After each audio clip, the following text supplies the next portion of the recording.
हाँ सारे लोग तो आ ही गए। चलिए, कोई सो तो नहीं रहा ना सुनते सुनते? नहीं सर। नहीं सर। नहीं सर। मतलब सुबह सुबह नाश्ता करके बैठने में बड़ा अच्छा नींद आती है। ठीक है, तो अभी हम लोग वापस लौटते हैं अपने पीए सिस्टम कंप्यूटराइज की तरफ में, जहां पर कि अनाउंसमेंट या जो भी आपको जो सोर्स साउंड सोर्स है वो कंप्यूटर ही है। वहां से ही हम लोगों को साउंड को जनरेट करके इंफॉर्मेशन जनरेट करके नेक्स्ट एंड तक पहुंचाना है, यानी पैसेंजर एंड तक पहुंचाना है। तो कुछ चीजें कॉमन होती हैं, वो कोई भी आप सीपीयू ले लें जिससे कि अनाउंसमेंट कराना चाहते हैं, उसमें 3 तरह की फाइलें हैं जो कॉमन होंगी। ठीक है, 3 तरह की फाइलें कौन कौन सी भाई? एक तो कोई भी अनाउंसमेंट सिस्टम होगा तो उसके लिए आपको कंप्यूटर की रिक्वायरमेंट होगी, सही बात है। कंप्यूटर में साउंड हार्डवेयर की जरूरत पड़ेगी, वो भी ठीक है। कंप्यूटर को आप इंफॉर्मेशन को कैसे दूर तक ले जाना चाहते हो, क्या वो एम्पलीफायर के साथ ले जाना चाहते हो या विदाउट एम्पलीफायर लेके जाना चाहते हो? मान लो सीपीयू से डायरेक्टली आपने कोई स्पीकर जोड़ दिया, आजकल जो बहुत सारे मल्टीमीडिया स्पीकर आ रहे हैं, तो भी आप इंफॉर्मेशन जनरेट कर सकते हो। बट वो कितने दूर के लिए? वो बस एक क्लोज प्रीमाइजेस के लिए है कि छोटे से एरिया में ही हमें इंफॉर्मेशन डिलीवरी कर देनी है। जैसे नॉर्मल प्रोग्राम वगैरह होते हैं, छोटे मोटे घरों में प्रोग्राम होते हैं, ऑफिसेस में होते हैं, तो उसमें वैसा हो सकता है। लेकिन जब आपको काफी दूर तक पूरे ओवरऑल अगर प्लेटफॉर्म की बात कर लें, पूरे स्टेशन प्रीमाइजेस की बात कर लें, सब जगह अगर आपको इंफॉर्मेशन डिलीवर करना है, तब फिर वो डायरेक्ट सीपीयू जो है इंफॉर्मेशन पूरे प्लेटफॉर्म पे तो नहीं भेज सकता। उसके लिए उसको बीच में कुछ बूस्टर एलिमेंट लगाने पड़ेंगे, एक ड्राइवर लगाना पड़ेगा जो सीपीयू से निकल रहे साउंड को इजी वे में, कन्वीनियंट वे में पूरे प्लेटफॉर्म पर उसको डिस्ट्रीब्यूट कर पाए। तो यही काम करता है आपका एम्पलीफायर, यानी हमें सीपीयू और एम्पलीफायर को जोड़ने की जरूरत पड़ेगी। तो सीपीयू और एम्पलीफायर को जोड़ने के लिए आपके पास एक कनेक्टिंग कॉर्ड होना चाहिए, ऑडियो केबल होना चाहिए, दोनों छोर पर जिसका जो सुटेबल कनेक्टर्स होते हैं, जैसे सीपीयू के एंड पर 3.5 मिलीमीटर जैक वाला कनेक्टर और एम्पलीफायर की तरफ में 6.3 मिलीमीटर जैक वाला कनेक्टर लगेगा। इन बिटवीन जो केबल है वो लास्ट टाइम भी आपको बताया मैंने, बैलेंस्ड और अनबैलेंस्ड 2 तरह की होते हैं। डिपेंड करता है कि आप को कौन सा अवेलेबल हो पा रहा है। अगर मान लो कि 2 कोर वाला भी हो रहा है, ट्विन कोर वाला, तो भी चल जाएगा, चलने में कोई समस्या नहीं है। बट हम हमेशा प्रेफर करेंगे कि हमें 3 कोर वाला ऑडियो केबल ही इस्तेमाल करना है सीपीयू और एम्पलीफायर को कनेक्ट करने के लिए। ठीक है, अब सीपीयू सिर्फ रख देने से तो नहीं होगा, अनाउंसमेंट करना है या कुछ साउंड जनरेट करना है तो इसके लिए हमें प्री रिकॉर्डेड मैसेजेस की जरूरत पड़ेगी। बट वो प्री रिकॉर्डेड मैसेज को प्ले कैसे करेंगे, उसके लिए एप्लीकेशन सॉफ्टवेयर की जरूरत पड़ेगी। ठीक है, जैसे नॉर्मल हम लोग गाना सुनते हैं तो उसके लिए हम लोग क्या करते हैं, सीपीयू में या पीसी में हम लोग कुछ ऑडियो फाइल्स स्टोर करके रखे रहते हैं और उसको मीडिया प्लेयर के माध्यम से हम लोग प्ले करते हैं। तो जो एक्चुअल जो साउंड सोर्स है वो है आपका प्री रिकॉर्डेड मैसेजेस, यानी वो ऑडियो फाइल्स। उसको प्ले करने का तरीका है एप्लीकेशन सॉफ्टवेयर, जिसके माध्यम से हम उस साउंड फाइल्स को प्ले कर रहे हैं और प्ले करके इंफॉर्मेशन को आगे फॉरवर्ड कर रहे हैं। बट ये तब के लिए ठीक है जब हमें कुछ लिमिटेड फाइल्स के ऊपर वर्क करना होता है, 10, 5, 15, 20 फाइल्स हमारे पास में हैं और उन्हीं को प्ले करके हमें इंफॉर्मेशन को डिलीवर करते रहना है फ्रीक्वेंट बेसिस पे, तब तो ठीक है। उसमें एप्लीकेशन सॉफ्टवेयर और प्री रिकॉर्डेड मैसेजेस जो हैं, इन दोनों के कॉम्बिनेशन से ही काम हमारा बन जाएगा। ओके, बट अगर ये फ्रीक्वेंटली चेंजिंग डेटा है, फ्रीक्वेंटली चेंजिंग का मतलब कि अभी जो इंफॉर्मेशन है 5 मिनट के बाद वो चेंज हो सकता है, 10 मिनट के बाद वापस चेंज हो सकता है, तो कहीं ना कहीं हमें एक स्पेशल सॉफ्टवेयर की जरूरत पड़ेगी जो कि हमें डेटा को मॉडिफाई एडिट करने की परमिशन दे और उसके हिसाब से हमें जो कोरस्पॉन्डिंग जो हमारे प्री रिकॉर्डेड मैसेजेस हैं वो जो है प्ले होते रहे और सामने वाले जो पैसेंजर हैं या कोई भी व्यक्ति विशेष है उसको इंफॉर्मेशन मिलती रहे। और हमारे ट्रेन रनिंग सिस्टम में यही काम करता है हमारा कंप्यूटराइज्ड अनाउंसमेंट सिस्टम। ओके, अब आपका एक स्टेशन है, आपके स्टेशन पर मान लो छोटा स्टेशन है तो 10 ही ट्रेन रुकती हैं, बड़ा स्टेशन है तो पूरे वीक में 500 से ज़्यादा ट्रेनें रुक रही हैं, ये भी हो सकता है। 10 ट्रेनें हैं या 500 ट्रेनें हैं, स्टेशन के फंक्शनैलिटी के ऊपर है कि छोटा स्टेशन है, बड़ा स्टेशन है, कौन से क्लास का है, क्लास बी है कि क्लास ए है या ए प्लस प्लस में है, ठीक है। वो फंक्शनैलिटी के ऊपर में होती है कि कितनी ट्रेनें यहाँ हाल्टिंग पे हैं, कितनी रुकेंगी, कितनी आगे जाएंगी, कितनी रन थ्रू में है। बट सब में कॉमन क्या है? सब में कॉमन ये है कि ट्रेन से संबंधित इंफॉर्मेशन को ही हमें पैसेंजर को डिलीवर करना है, और ये इंफॉर्मेशन स्टैटिक नहीं होते, ये स्टैटिक रियल टाइम इंफॉर्मेशन होते हैं। ये इंफॉर्मेशन जो है रियल टाइम इंफॉर्मेशन होते हैं, जो कि हर एक 5-10 मिनट में चेंज भी हो सकते हैं। कुछ इंफॉर्मेशन स्टैटिक होते हैं, जैसे ट्रेन का नंबर, ट्रेन का नाम, ये स्टैटिक इंफॉर्मेशन होंगे। बट वो कितने बजे आएगी, कितने बजे जाएगी, ये बिल्कुल आप सटीक फिक्स नहीं कह सकते। वो रनिंग इंस्टेंसेस के हिसाब से वो वैल्यू चेंज होती रहती है।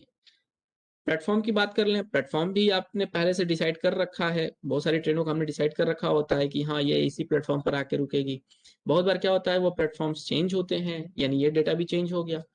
मतलब आपका जो इन्फॉर्मेशन है वो दो कैटेगरी में बट गया, एक स्टैटिक इन्फॉर्मेशन और एक कंटिन्यूअसली चेंजिंग इन्फॉर्मेशन। और इन दोनों इन्फॉर्मेशंस को सही तरीके से कंपाइल करके हमें पैसेंजर को डिलीवर करना है। और ये काम किससे होता है? कंप्यूटराइज्ड अनाउंसमेंट सिस्टम का जो सॉफ्टवेयर होते हैं वो इस काम को अंजाम देते हैं, ठीक है। तो कोई भी कंप्यूटराइज्ड अनाउंसमेंट सॉफ्टवेयर होंगे उसमें 3 फाइल्स रहेंगी ही रहेंगी। ध्यान दीजिएगा, 3 फाइल्स रहेंगी ही रहेंगी। पहला होता है application software file. Application files किसको कहते हैं? सॉफ्टवेयर नहीं, एप्लीकेशन फाइल्स, जिसको आप EXE भी कहते हैं, .exe। दूसरा होता है डेटाबेस फाइल, जिसमें ये जो ट्रेन से संबंधित जो इंफॉर्मेशन हैं उसको हम लोग एज ए टेक्स्ट फॉर्मेट लिख के स्टोर करके रखते हैं, उसको कहते हैं डेटाबेस फाइल। तो पहला हो गया .exe फाइल या एप्लीकेशन फाइल। दूसरा होता है डेटाबेस फाइल, जिसमें कि सारे टेक्स्ट इन्फॉर्मेशन हम स्टोर करके रखेंगे, ट्रेन से संबंधित सारी जानकारियां। और तीसरी होती है, तीसरा प्रकार का जो फाइल है वो है ऑडियो फाइल्स या साउंड फाइल्स, या इसको बोलते हैं वेब फाइल्स। कहीं कहीं ऑडियो फाइल्स भी लिखा रहेगा, साउंड फाइल्स भी होगा। वेब फाइल्स, वेब इसलिए कहते हैं क्योंकि ये जो ऑडियो फाइल्स होते हैं इनका एक्सटेंशन होता है .wav, .web, इसलिए इसको हम लोग वेब फाइल्स भी कहते हैं। जैसे ऑडियो फाइल्स के बहुत सारे अलग अलग टाइप हैं, हम लोग .mp3 बहुत जानते हैं कि .mp3 फाइल्स पहले से काफी फेमस फाइल्स हैं, ये सब एक्सटेंशंस हैं फाइल्स के। वैसे ही अनाउंसमेंट के लिए जो हमारे ऑडियो फाइल्स होते हैं उसका एक्सटेंशन होता है .wav, .web। ओके, तो ये 3 फाइल्स जब रहेंगे तभी आपका अनाउंसमेंट सिस्टम प्रॉपरली वर्क करेगा। ओके, अब ये 3 फाइल्स जो हैं ये आपके पीसी में कैसे इंस्टॉल किए जाएंगे, कैसे वहां प्लेस्ड किए जाएंगे, इसका भी अलग अलग तरीका है। इसका भी अलग अलग तरीका है। तरीका कहने का मतलब कि कुछ वेंडर्स ऐसे सॉफ्टवेयर डेवलप करते हैं अनाउंसमेंट का, जिसको हम लोग डी ड्राइव में रख दें, ई ड्राइव में रख दें, तो भी वहां से वो रन कर जाता है। उसका बस एक आइकॉन जो है यानी डेस्कटॉप आइकॉन, वो हम लोग डेस्कटॉप पे रख लेते हैं और जब क्लिक करते हैं तो वो ई ड्राइव या डी ड्राइव कहीं से भी वो रन कर जाता है। एक तरीका ये है। दूसरा तरीका ये होता है कि जो पूरा का पूरा जो हमारा सॉफ्टवेयर है उसको हम लोग सी ड्राइव में ले जाके रख दें। सी ड्राइव में रखने का तरीका होता है, डायरेक्टली कॉपी पेस्ट भी कर सकते हैं या रन करके उसमें इंस्टॉल कर सकते हैं। तो दो अलग अलग तरीके से फाइलें रन हो सकती हैं। एक जिसको पहले से रन करने की जरूरत नहीं है, वो जिस ड्राइव में रखोगे वहीं से रन कर जाएगा। और दूसरे में हमें पहले उसको इंस्टॉल करके सी ड्राइव के प्रोग्राम फाइल्स में अटैच कर लेना पड़ता है, फिर वहां से उसको रन करने की प्रक्रिया आगे बढ़ती है। तो इन सब में कॉमन चीज यही है कि जो भी हमारे ये अनाउंसमेंट सिस्टम्स की फाइल हैं, आप पहले तो ये सीखिए कि वाकई ये किस ड्राइव में रखने से रन कर रही है, या वेंडर ने यानी कॉन्ट्रैक्टर ने किस ड्राइव को इसका लोकेशन बनाया है, इस सॉफ्टवेयर का पूरा पैकेज, जो सॉफ्टवेयर पैकेज फाइल्स बोलते हैं, उसको कहाँ रखने की इसने परमिशन दी हुई है। और फिर वहां से वो पाथ सेट कर देता है कि डी ड्राइव में है तो डी ड्राइव से रन करेगा, ई ड्राइव में है तो ई ड्राइव से रन करेगा। बट कुछ ऐसे सॉफ्टवेयर होते हैं जिसको आपको इंस्टॉल करके सी ड्राइव में लाना ही पड़ता है। सी ड्राइव में इंस्टॉल हो जाएगा तभी वो वहां से रन करेगा। तो पहले तो इंस्टॉलेशन की प्रक्रिया है, वो हमें सीख लेनी चाहिए अलग अलग सॉफ्टवेयर के माध्यम से। अलग अलग वेंडर किस तरीके से प्रक्रिया अपनाते हैं फील्ड में। ठीक है, अब एक छोटा सा डेमो है, मैं दिखा देता हूं कि यहाँ पर क्या किया गया है। इस पीसी में, जैसे ये मेरा डेस्कटॉप आपको दिख रहा होगा, इसमें माई कंप्यूटर में मैं गया। अब देखिए इतने सारे हमारे पास में, इतने सारे हमारे पास ड्राइव्स हैं। अभी जैसे ये जी ड्राइव है, एच ड्राइव है, एफ है, ई है, डी है। अब वेंडर क्या करेगा कि इन सी ड्राइव को छोड़ के बाकी जो दूसरे ड्राइव्स है, इनमें कहीं भी वो सॉफ्टवेयर रख सकता है, अगर उन्होंने ऐसा डिजाइन किया होगा तो वो डी में भी रख सकता है, एफ में भी, जी में भी, एच में भी, कहीं भी रख सकता है। दूसरा तरीका है कि पहले जो एप्लीकेशन फाइल है, जिसको मैं बोल रहा हूँ ना EXE फाइल, उसको रन कर लेते हैं पहले। अगर उसको रन करने से वो क्या होगा कि सी ड्राइव में आ जाएगा। सी ड्राइव में भी आपको दो तरीके हो सकते हैं कि पूरा का पूरा जो सॉफ्टवेयर पैकेज है, जैसे यहाँ पे PAS है, ये प्लेटफॉर्म अनाउंसमेंट सिस्टम का एक सॉफ्टवेयर पैकेज है, यहाँ ऐसे ही रखा हुआ है, सी ड्राइव में बाहर ही रखा हुआ है। ठीक है, ये सॉफ्टवेयर जो है रतलाम में, बड़ौदा में काफी जगहों पे चल रहे हैं। तो पीएस का क्या है कि पूरा का पूरा सॉफ्टवेयर पैकेज जो उठा के सी ड्राइव में यहाँ रख दिया गया है। देखिए सी ड्राइव में बाहर ही रखा हुआ है ना, ये फोल्डर जो है बाहर ही रखा हुआ है। बहुत बार क्या होता है कि रन करना जब पड़ता है, पहले से जब किसी एक्सी फाइल को रन किया जाता है तो वो इस प्रोग्राम फाइल्स के अंदर आ जाता है। ये देख रहे हो आप, बहुत सारे फोल्डर्स बने हुए हैं यहाँ पर। इसी प्रोग्राम फाइल्स के अंदर एक फोल्डर बन जाएगा उस सॉफ्टवेयर के नाम से।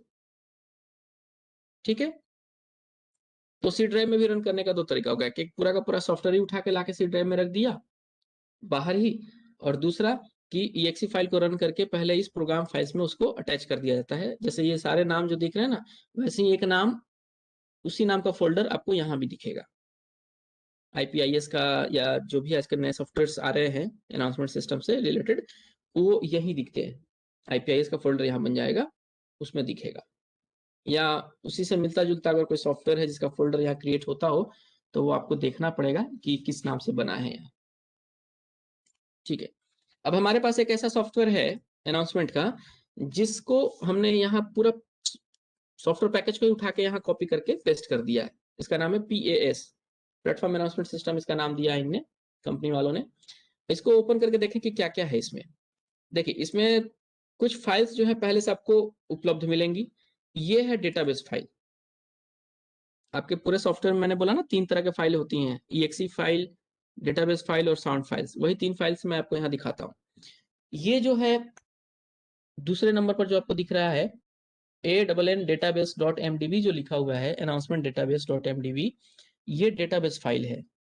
ये माइक्रोसॉफ्ट एक्सेस में इसको क्रिएट किया गया है एंड डेटाबेस के नाम से सेव किया गया है।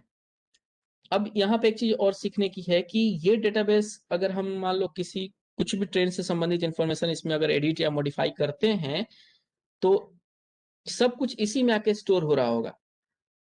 जब हम सॉफ्टवेयर के माध्यम से कुछ भी अगर ट्रेन से संबंधित कोई इन्फॉर्मेशन अगर हम लोग लिखते हैं, नाम, नंबर या स्टेटस या जो भी, वो सब सारे इंफॉर्मेशन आपको इसी डेटाबेस फाइल में स्टोर होते हैं। तो हमें मेंटेनेंस पॉइंट ऑफ व्यू से थोड़ा एक स्मार्टनेस ये दिखानी है कि इसको हर एक 15 दिन पर या 1 महीने में एक शेड्यूल बनाइए। एक ऐसा शेड्यूल बनाइए कि हम लोग इस डेटाबेस को का जो है बैकअप लेते रहेंगे। बैकअप लेने के लिए क्या तरीका है कि आप पहले तो ये पता होना चाहिए कि मेरा सॉफ्टवेयर कहाँ रन कर रहा है, किस ड्राइव में है।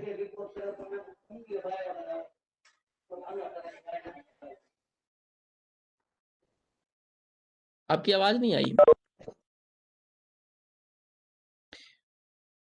देखिए अभी अनाउंसमेंट डेटाबेस जो है ये यहाँ इस फोल्डर में रखा हुआ है। वैसे हमें पता करना होता है कि ऐसे डेटाबेसेस जो है कहाँ क्रिएट हुए हैं, किस ड्राइव में क्रिएट हुए हैं, कहाँ पर उसका लोकेशन है। तो जब भी कोई इंफॉर्मेशन हम लोग अगर एडिट या मॉडिफाई करते हैं तो मंथली बेसिस पर उसका एक बैकअप भी लेके रखना होता है। अगर यहाँ पर मान लो इस तरीके का फाइल दिख रहा है, अगर इसको हमें बैकअप लेना है तो हम लोग क्या करेंगे, अब बैकअप लेने के लिए हम लोग क्या करेंगे कि इसको सिलेक्ट करके यहाँ पर राइट क्लिक करके आप कॉपी और यहीं पेस्ट कर लो। तो एक कॉपी करके एक देखिए फाइल बन गई है ना। इसको हम लोग क्या करेंगे, रीनेम कर लेंगे थोड़ा। रीनेम करने के बाद इस कॉपी की जगह पे आप एक काम कर सकते हो कि आज कौन सी तारीख है, आज 14 तारीख है ना, तो 14/5/2021 ये लिख के आप इसको सेव कर दो। देखो अब ये इससे क्या होगा कि आपने सेम डेटाबेस फाइल का एक रेप्लिका क्रिएट कर लिया, डुप्लीकेट फाइल क्रिएट कर लिया और उसको आज के डेट के हिसाब से हमने सेव कर दिया। इससे फायदा क्या होगा, इससे फायदा ये होगा कि आपको जब भी मान लो कि डेटाबेस में कोई खराबी आ जाती है, जो आपका एक्चुअल जो डेटाबेस है ये वाला ऊपर वाला, इसमें अगर कोई खराबी आ जाती है तो आप इस अनाउंसमेंट डेटाबेस 14/5/2021 वाले को यूज कर पाओगे, इसको आप यूज कर पाओगे फर्दर अपने रेफरेंस के लिए। हाँ, इसमें एक फायदा ये होता है कि जैसे आज आपने डेटाबेस लिया का बैकअप लिया, 1 महीने बाद वापस आप बैकअप लेने जाओगे तो आप इस डेट आप इसको क्या करोगे, इसको कुछ नहीं करोगे। अब ये जो ओरिजिनल वाला है उसको हम लोग फिर से कॉपी पेस्ट करेंगे, उसका बैकअप लेंगे और देखिए कॉपी वाला ऊपर आ गया ना, इसको फिर रीनेम कीजिए। अभी 1 महीने बाद अगर आपने इसको मान लो कि आपने बैकअप लिया है, तो आज 14 तारीख है तो 14/6 को आपने अगर बैकअप लिया है तो आप उसमें 14/6 का डेट डाल दीजिए। इससे क्या होगा कि जो भी लेटेस्ट आपका जो डेटाबेस फाइल होगी उसको आप ट्रेस आउट करने में आपको आसानी होगी। क्योंकि अगर आपका डेटाबेस फाइल मान लो करप्ट हो जाता है, खराब हो जाता है, तो आप 2-4 महीना पहले वाले डेटाबेस का इस्तेमाल करने से कोई फायदा नहीं है अगर आपके पास में लेटेस्ट अगर फाइल अवेलेबल है तो आप इस तरीके से बैकअप लीजिए। बैकअप लेके कहाँ रखेंगे वो आपको डिसाइड करना पड़ेगा कि आप या तो खुद का एक हार्ड डिस्क रखा है आपने, उसमें आप स्टोर करना चाहते हो, कोई पेन ड्राइव आपने ऐसा रखा है जिसमें आप स्टोर करना चाहते हो। बट ये हार्ड डिस्क या पेन ड्राइव पे आप बहुत ज्यादा भरोसा नहीं रखिए, क्योंकि सबसे सेफेस्ट वे है वो है गूगल ड्राइव। आप सब लोग जीमेल इस्तेमाल करते हैं, जीमेल से ही एसोसिएटेड गूगल ड्राइव है। आप उसको ओपन कीजिए, उसमें फोल्डर्स क्रिएट कर सकते हैं, जैसे हम लोग यहाँ कंप्यूटर में करते हैं वैसे वहां भी फोल्डर्स क्रिएट होते हैं, और उसमें आपके डेटाबेस फाइल्स ले जाके अपलोड कर दीजिए। अपलोड करने से क्या होगा, वो जब तक आप ना डिलीट करोगे तब तक वो फाइल वहां से डिलीट नहीं होगी। पेन ड्राइव तो का तो क्या है, पेन ड्राइव में वायरस अगर मान लो इंसर्ट हो गए तो वो हो सकता है कि ये फाइल आपकी करप्ट हो जाए। हार्ड डिस्क का भी कोई भरोसा नहीं है, 1 साल 1.5 साल 2 साल में वो खराब हो जाए। बट अगर आप डेटाबेस को बैकअप लेके अगर गूगल ड्राइव पे अपलोड करते रहते हैं तो एक पहला फायदा तो ये है कि आप लॉन्गर ईयर्स तक आप उसको एक्सेस कर पाओगे। ठीक है, दूसरा फायदा ये होगा कि आप घर में हो कहीं भी हो, आप उसको कहीं से भी एक्सेस कर पाओगे। आप भले वहां नहीं हो, ड्यूटी में नहीं हो, आप छुट्टी में हो, आपके ड्राइव में वो फाइल पड़ी है तो आप अपने सबऑर्डिनेट को वो फाइल भेज पाओगे मेल के द्वारा। तो गूगल ड्राइव का इस्तेमाल करना शुरू कीजिए, बहुत अच्छी चीज है। और बैकअप ऐसे लेते रहिए, हर महीने 1.5 महीने 2 महीने पे लगे कि ट्रेनों का आवागमन बढ़ा है घटा है, डेटा बहुत सारे हमारे मॉडिफाइड हुए हैं इन बिटवीन, तो बैकअप ले लेके उसको कहीं सुरक्षित जगह पे स्टोर करते रहिए। अब मान लो कि ये बैकअप मैंने ले लिया, अब इसको वापस चलाना है तो क्या करेंगे। अब ऐसे तो ये काम नहीं करेगा, आपको वापस इसको रीनेम करना पड़ेगा। रीनेम करके सेम ऐसा ही बनाना पड़ेगा अनाउंसमेंट डेटाबेस डॉट एमडीबी के फॉर्म में, तभी ये वहां काम करेगा। जैसे मैं इसको मान लो अभी फिलहाल रीनेम करता हूँ, ये डेट जो मैंने ऐड किया था आज का वो उसको हटा लूं मैं। देखिए इतना करके जब आप इसको क्लिक करेंगे ना तो रिप्लेस करने के लिए पूछेगा, तो बस रिप्लेस कर दीजिए, आपका ये जो अपडेटेड डेटाबेस है वहां पेस्ट हो जाएगा। तो यही काम अपने को करना होता है बैकअप लेने के टाइम पे, क्योंकि मेन जो सॉफ्टवेयर है उसका तो बैकअप ऑलरेडी आपके पास में रहता है। वेंडर्स जो है या कॉन्ट्रैक्टर्स आपको सीडी में या पेन ड्राइव में कहीं भी कुछ एक पूरा बंच बना के दे देते हैं।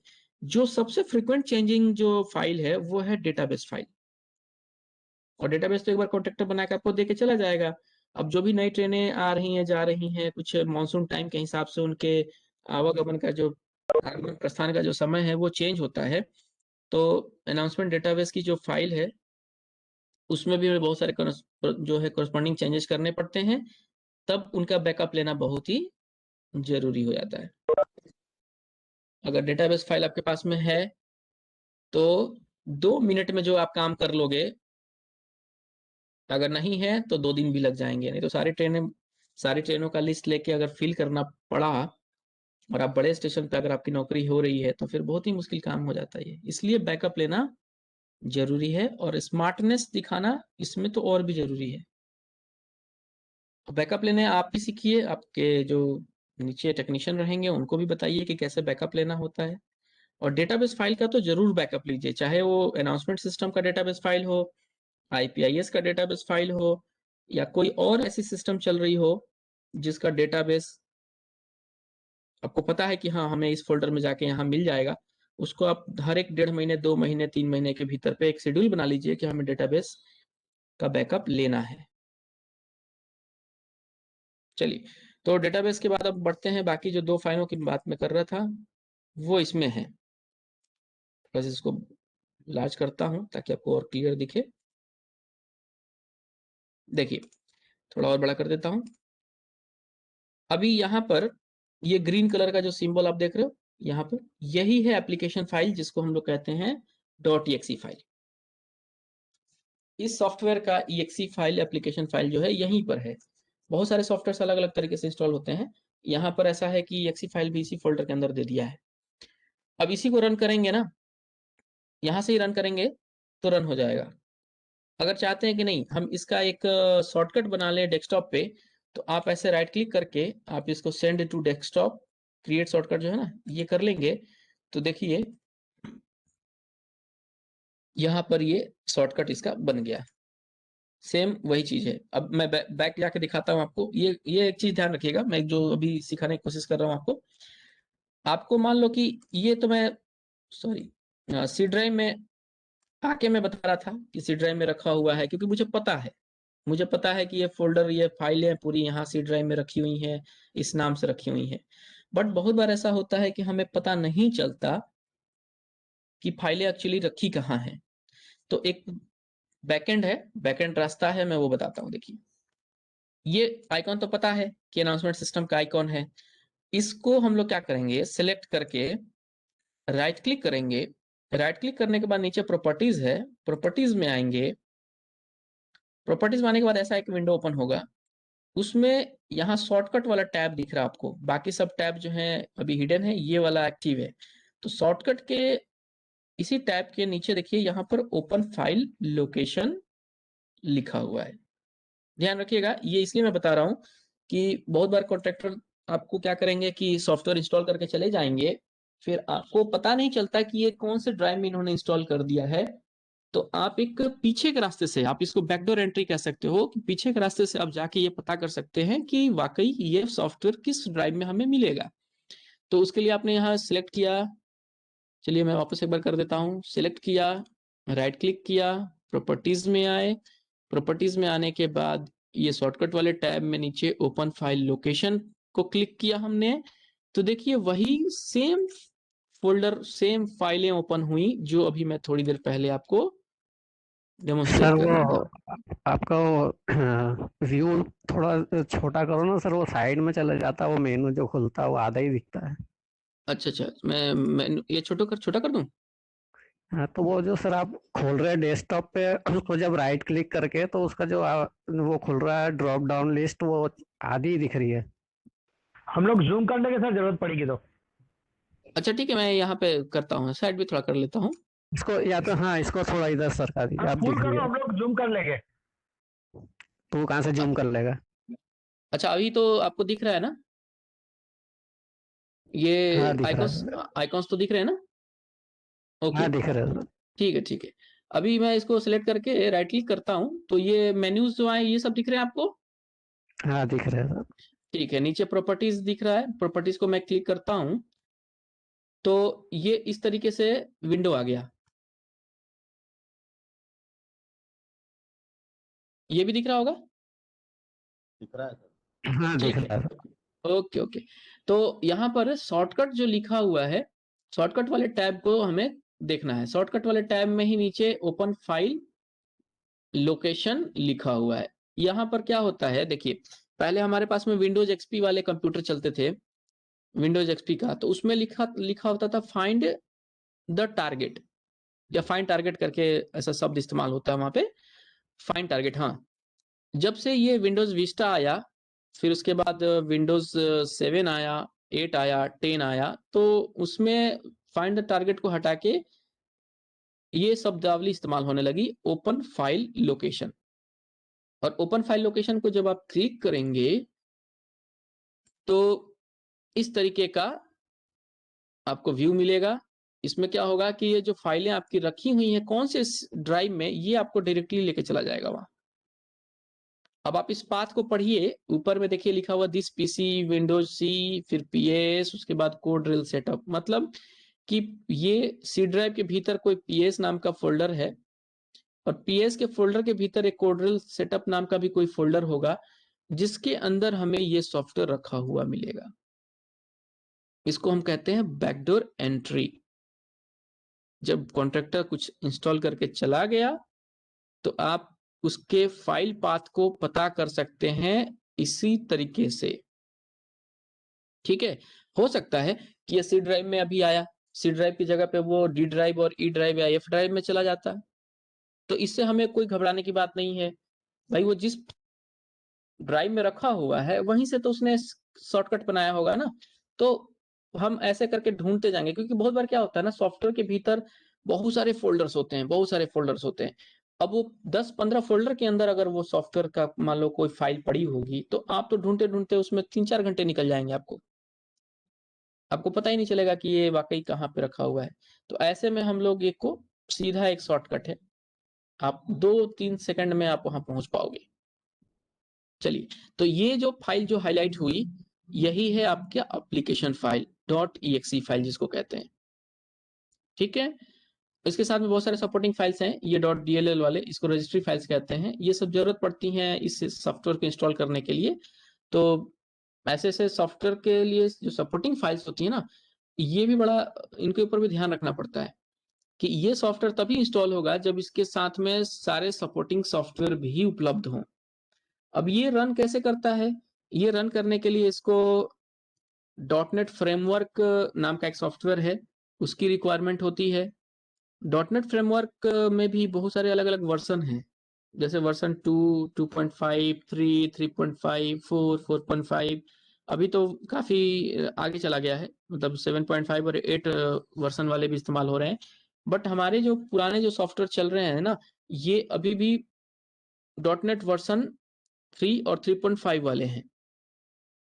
तो अगर आपके कंप्यूटर में हायर वर्जन वाले .NET फ्रेमवर्क इस्तेमाल हो रहे हैं पहले से, तब आपको 3 और 3.5 वाले ओल्डर वर्जन इंस्टॉल करने की जरूरत नहीं है।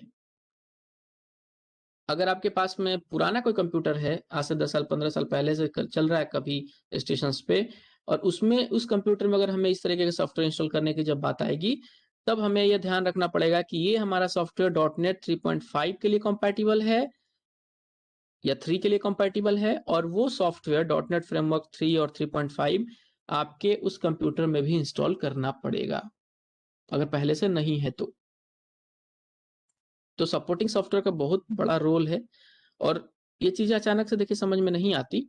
हम लोगों को वेंडर जब इंस्टॉल कर रहे होते हैं ना, तो वेंडर जब इंस्टॉल कर रहे होते हैं उसी टाइम में थोड़ा सा गौर से देखना पड़ता है इसको, कि ये मेन सॉफ्टवेयर तो यही है, बट इस मेन सॉफ्टवेयर को रन करने के लिए बैकग्राउंड में कितने सॉफ्टवेयर काम कर रहे हैं, कितने ऐसे सॉफ्टवेयर को उसने इंस्टॉल किया है, क्या 2 सॉफ्टवेयर इंस्टॉल किए हैं, क्या 3 इंस्टॉल किए हैं। क्योंकि देखिए ये तो सिंपल सा था, यहाँ पर तो .NET फ्रेमवर्क इंस्टॉल कर देने से ये सॉफ्टवेयर आपका रन कर जाता है। बट जो नए जो IPIS सेटअप आए हैं आज के डेट में, IPIS में भी आप देख रहे होंगे कि पहले वर्जन 3 चलता था, बाद में अभी 4 का भी काफी प्रचलन हो गया है। 4 के बाद अब नया एक और आ गया है फरवरी 2020 में, IP बेस्ड IPIS। तो इन सभी को इंस्टॉल करने के लिए ना आजकल SQL सर्वर का इस्तेमाल हो रहा है।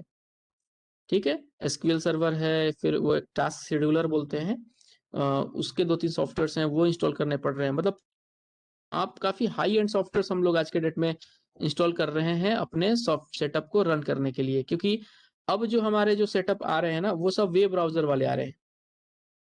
आपके मोजिला फायरफॉक्स या गूगल क्रोम या इंटरनेट एक्सप्लोरर तो अब नहीं रहा, माइक्रोसॉफ्ट एज हो गया है।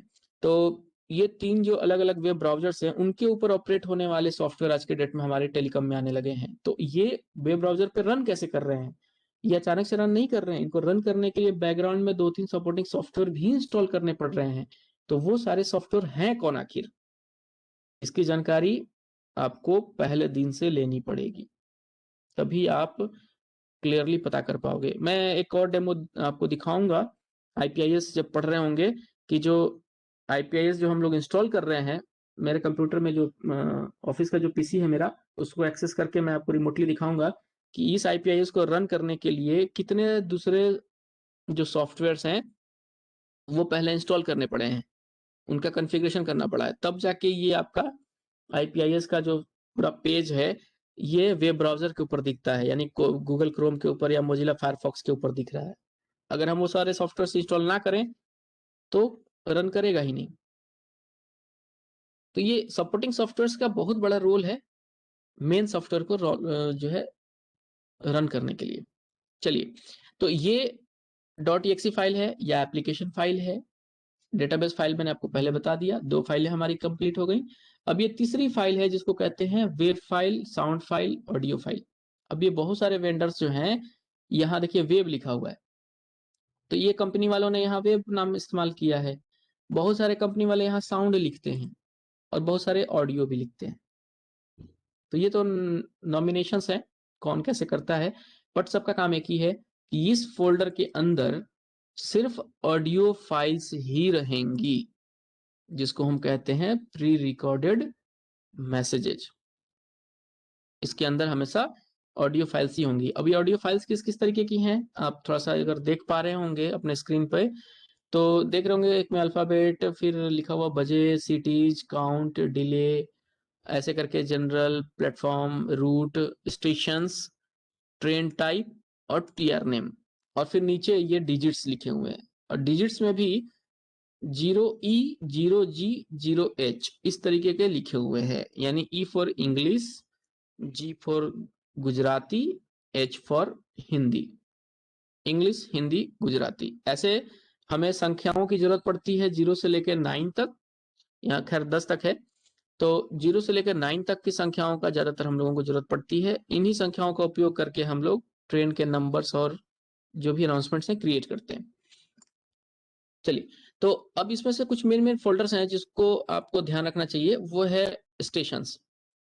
स्टेशंस को अगर क्लिक करके मैं दिखाऊं, तो देखिए इसमें बहुत सारे रेलवे स्टेशंस की ऑडियो फाइल ऑलरेडी हमारे पास मौजूद हैं। ये कहाँ से आई हैं? ये कॉन्ट्रैक्टर ने हमें प्रोवाइड कराया है स्टूडियो रिकॉर्डिंग करवा के।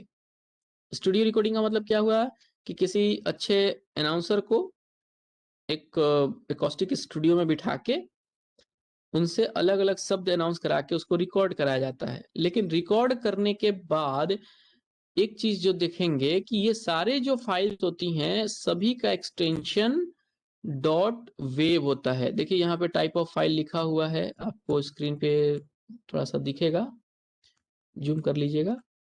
ये टाइप ऑफ फाइल में लिखा है .wav, इसलिए हम लोग इन सभी ऑडियो फाइल्स को .wav कहते हैं। .mp3 यहाँ नहीं रन करेगा, अनाउंसमेंट सिस्टम में .mp3 रन नहीं करेगा, दूसरा और कोई फॉर्मेट रन नहीं करेगा। आपके अनाउंसमेंट सिस्टम के लिए जो ऑडियो फाइल्स हैं उसका फॉर्मेट .wav ही होना चाहिए। ओके, अब ये तो ठीक है, .wav है। इसके कुछ टाइप्स है, पैरामीटर्स हैं, वो भी देख लीजिए, यहीं पर बता देता हूं मैं। इस डिटेल्स में जब आएंगे, ठीक है, पहले तो ये जनरल वाला ओपन हुआ था, आगरा फोर्ट का ये ऑडियो फाइल है और उसका फॉर्मेट है .wav। इसमें ऊपर में डिटेल्स लिखा हुआ है, ये जनरल सिक्योरिटी डिटेल्स। तो डिटेल्स में जब आएंगे तो यहाँ पर बहुत सारे एट्रीब्यूट्स देखिए लिखे हुए हैं। बिट रेट कितना लिखा हुआ, 176 kbps। ये लगभग सभी फाइल्स में बिट रेट आपको ऐसा ही दिखेगा। चलिए मैं एक और फाइल दिखा देता हूँ, आनंद का फाइल है ये, इसको प्रॉपर्टीज को चेक करते हैं। ये देखिए ये भी फाइल का टाइप सेम है, .wav। ओके, डिटेल्स में आएंगे, यहाँ भी देखिए बिटरेट 176 kbps है। इसका मतलब क्या है कि हमारी ये जो फाइलें हैं ये 176 kbps के हिसाब से रन करेंगी। बहुत सारे अलग अलग टाइप के बिट रेट्स होते हैं। गाना अगर आप MP3 सुनते हो तो उसमें भी 192 328 ऐसा कुछ करके वो बिट रेट वाले फाइल्स होती हैं, है ना। तो फिलहाल हमारे इस अनाउंसमेंट सिस्टम में जो ऑडियो फाइल्स इस्तेमाल हो रही हैं उसका बिट रेट होता है 176 kbps। ये चीज मैं क्यों बता रहा हूँ आपको कि बहुत बार हम लोग क्या करते हैं, जब ऑडियो फाइल्स हमारे पास उपलब्ध नहीं होता तो हम लोग उसको रिकॉर्ड करते हैं या फिर कुछ और तरीके से बनाने की कोशिश करते हैं। जैसे 4 तरीके हैं, ध्यान रखिएगा। ऑडियो फाइल्स अगर आपके पास उपलब्ध नहीं है तो 4 तरीके हैं जिससे कि आप ऑडियो फाइल्स क्रिएट कर सकते हो। पहला तरीका और सबसे आसान तरीका कि जिसके पास है उससे मांग लो। जैसे अगर एक ट्रेन आपके यहाँ स्टार्ट हो रही है तो दूसरे यहाँ कहीं तो रुकेगी भी ना जाके। तो मान लो कि डेस्टिनेशन जो उस ट्रेन का है और सोर्स आप खुद हो, तो आपको फाइल की रिक्वायरमेंट कौन सी होगी? डेस्टिनेशन की। तो आप डेस्टिनेशन वाले स्टेशन के किसी स्टाफ से वहां का फाइल जो है मांग सकते हो, अगर आपके पास उपलब्ध नहीं है तो ये मांग के काम चलाने वाला सबसे सस्ता और टिकाऊ ऑप्शन है। ठीक है, इसमें आप इंडियन रेलवे के किसी भी स्टेशन को चेजअप कर सकते हो ऑडियो फाइल के लिए, बशर्ते वहां के कुछ लोग जो हैं आपको असिस्ट कर पाए। तो थोड़ी जान पहचान निकालनी पड़ती है। पहला तरीका ये हो गया। दूसरा तरीका ये हुआ कि आप टेक्स्ट टू स्पीच ऑप्शन इस्तेमाल करें। एक बहुत ही अच्छा आज के डेट में आया हुआ है ऑप्शन, इंटरनेट पर भी उपलब्ध है। उसको बोलते हैं टेक्स्ट टू स्पीच। जो भी आप लिखोगे उसका करस्पॉन्डिंग ऑडियो साउंड आपको कन्वर्ट होके मिल जाएगा। लेकिन उसमें एक चीज ध्यान ये रखनी होती है कि जो भी कन्वर्शन होगा टेक्स्ट का ऑडियो में, उसका जो एक्सेंट होगा वो आपके इंडियन एक्सेंट के हिसाब से सही होना चाहिए। क्योंकि उसमें अगर यूके एक्सेंट है, अगर आपका US एक्सेंट है, तो ऑस्ट्रेलियन एक्सेंट है, तो फिर उसमें क्या होगा, सुनने में आपको अटपटा लगेगा। चाहे वो इंग्लिश का हो, चाहे हिंदी का हो, चाहे गुजराती का ही हो, कोई ना। आपको कुछ 2-4 आपको वेबसाइट्स जो है विजिट करने पड़ेंगे जो कि हूबहू आपसे मिलते हुए उसका जो लहजा होता है ना बोलने का, उसको एक्सेंट कहते हैं। बोलने का जो लहजा है वो बिल्कुल आपके भारतीय लोगों की तरह होना चाहिए, तभी आप उसको अगर प्ले करोगे ना अपने अनाउंसमेंट में तो अच्छा लगेगा। नहीं तो फिर वो पता चल जाएगा कि आपने कुछ इसमें कलाकारी की है, किसी और के आवाज में आप अनाउंसमेंट करने की कोशिश कर रहे हो। तो दूसरा तरीका क्या हो गया? Text to speech. और पहला तरीका था कहीं से मांग लेने वाला, किसी से जान पहचान निकल गई, वहां से ऑडियो फाइल मांग ली। हाँ, ऑडियो फाइल मंगाते समय एक चीज और ध्यान रखिएगा, कभी भी व्हाट्सएप से मत मंगाएं, क्योंकि भेजने वाले सबसे आजकल फास्टर वे में व्हाट्सएप ही इस्तेमाल कर रहे हैं।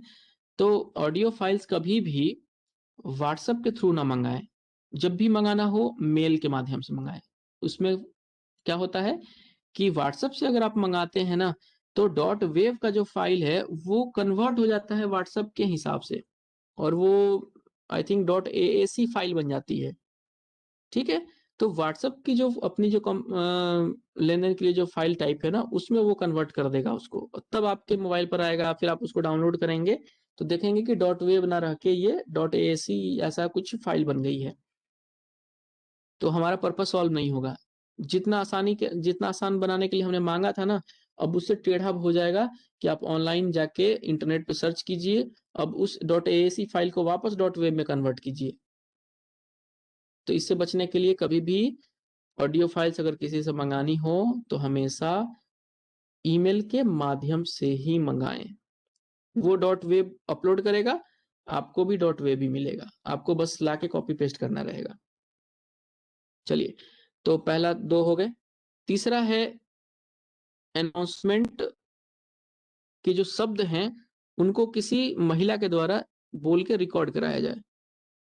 महिला के द्वारा रिकॉर्ड कराने के लिए महिला की आवाज अच्छी वाली, जो कोई महिला जिनकी आवाज अच्छी हो, उनको आपको सिलेक्ट करके रखना पड़ेगा कि हाँ इनसे ही रिकॉर्डिंग करानी है। लेकिन रिकॉर्डिंग कराते समय ध्यान रखिएगा कि जब भी आप रिकॉर्ड कर रहे हो तो अगल बगल फैन वैन ना चलाएं।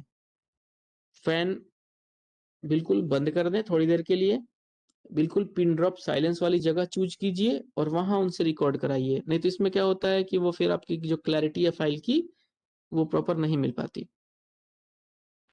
तो अच्छे आवाज वाले कोई अनाउंसर हैं आपके स्टेशन पे, मान लो कोई अनाउंस कर रही हैं, उनकी आवाज अच्छी है तो आप उनसे रिकॉर्ड करा सकते हैं। रिकॉर्ड कैसे करेंगे, उसके लिए अगर आपके पास लैपटॉप है या पीसी है और हेडफोन है जिसमें कि माइक्रोफोन और स्पीकर दोनों की फैसिलिटी होती है, तो आप खुद भी रिकॉर्ड कर सकते हैं आवाजों को। तो माइक्रोफोन यानी हेडफोन, लैपटॉप या पीसी अगर आपके पास में है तो बहुत सारे सॉफ्टवेयर आते हैं आजकल, इनबिल्ट सॉफ्टवेयर आ रहे हैं साउंड रिकॉर्डिंग के, आप उससे रिकॉर्ड कर लेंगे। रिकॉर्ड करने के बाद देखेंगे कि फाइल का जो टाइप है वो डॉट वेब नहीं है, क्योंकि ये डिपेंड करता है रिकॉर्डर के ऊपर कि वो रिकॉर्ड करने के बाद किस में कन्वर्ट कर रहा है। मान लो आपके रिकॉर्डर में वो फैसिलिटी है कि ये recorded sound co dot wave में कन्वर्ट कर सकता है, तो आप डॉट वेव वाला ही सिलेक्ट कीजिए। बट उसमें कुछ चीजों आपका ध्यान रखना पड़ता है। ध्यान क्या रखना पड़ता है, जो अभी मैंने आपको जस्ट बताया था कि ये किसी भी ऑडियो फाइल के प्रॉपर्टीज में आके इसके डिटेल्स में आने के बाद जो ये 176 वाला जो बीट रेट है ना, ये पैरामीटर आपको वहां यूज करना पड़ेगा कन्वर्सन के टाइम पे। मतलब आपने किसी लेडी से रिकॉर्ड करा लिया साउंड, वो डॉट वेब में तो नहीं था लेकिन डॉट वेब में आप बना सकते हो, तो बनाते समय आपको ये बिट रेट जो है 176 kbps ही रखना है और फिर उसको डॉट वेब में कन्वर्ट कर दीजिए। कन्वर्ट करने के बाद साइज देखिए कि साइज कितनी हो रही है, क्या वो साइज 500 kb के नीचे हो गया।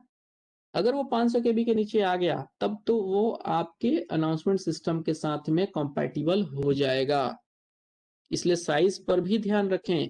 ये देख रहे हो आप जितने भी फाइल्स बनी हुई हैं सबकी साइज अगर आप मैं बताऊं, किसी का 15 kb है, किसी का 28 kb है, किसी का 30 kb है, इस तरीके से साउंड के साइजेस हैं। तो जब आप रिकॉर्डिंग कराओगे तो ओरिजिनल फाइल तो बहुत बड़ा हो सकता है, 4 MB 5 MB का भी हो सकता है, बट उसको जब हम लोग डॉट वेब में कन्वर्ट करेंगे 176 kbps के हिसाब से तो वो कंप्रेस्ड होता है। कंप्रेस्ड होने के बाद जो साइज है वो आपके अगर 200 100 kb 200 kb के अगर अप्रोक्स में आ जाए तो बेटर है, फिर आप उसको अनाउंसमेंट सॉफ्टवेयर में आसानी से इस्तेमाल कर पाएंगे। ओके, तो तीसरा ऑप्शन तो था रिकॉर्डिंग वाला। रिकॉर्डिंग करने के लिए कुछ जरूरी चीजों का ध्यान रखना चाहिए, जैसे मैंने बताया कि फैन वैन ना चले अगल बगल में, काफी ज्यादा नॉइजेस ना हो, रिकॉर्डर अच्छा हो, हेडफोन्स अच्छे हो, सॉफ्टवेयर के माध्यम से आप चाहे तो नॉइज कैंसलेशन भी करा सकते हैं और प्रॉपरली उसको डॉट वेब में कन्वर्ट कर सकेंगे, क्योंकि बिना डॉट वेब में कन्वर्ट किए आपका अनाउंसमेंट में तो वो काम करेगा ही नहीं। चाहे रिकॉर्डिंग करने के बाद आप कितना भी अच्छा रिकॉर्डिंग कर लो, डॉट वेब में कन्वर्ट करना ही करना है।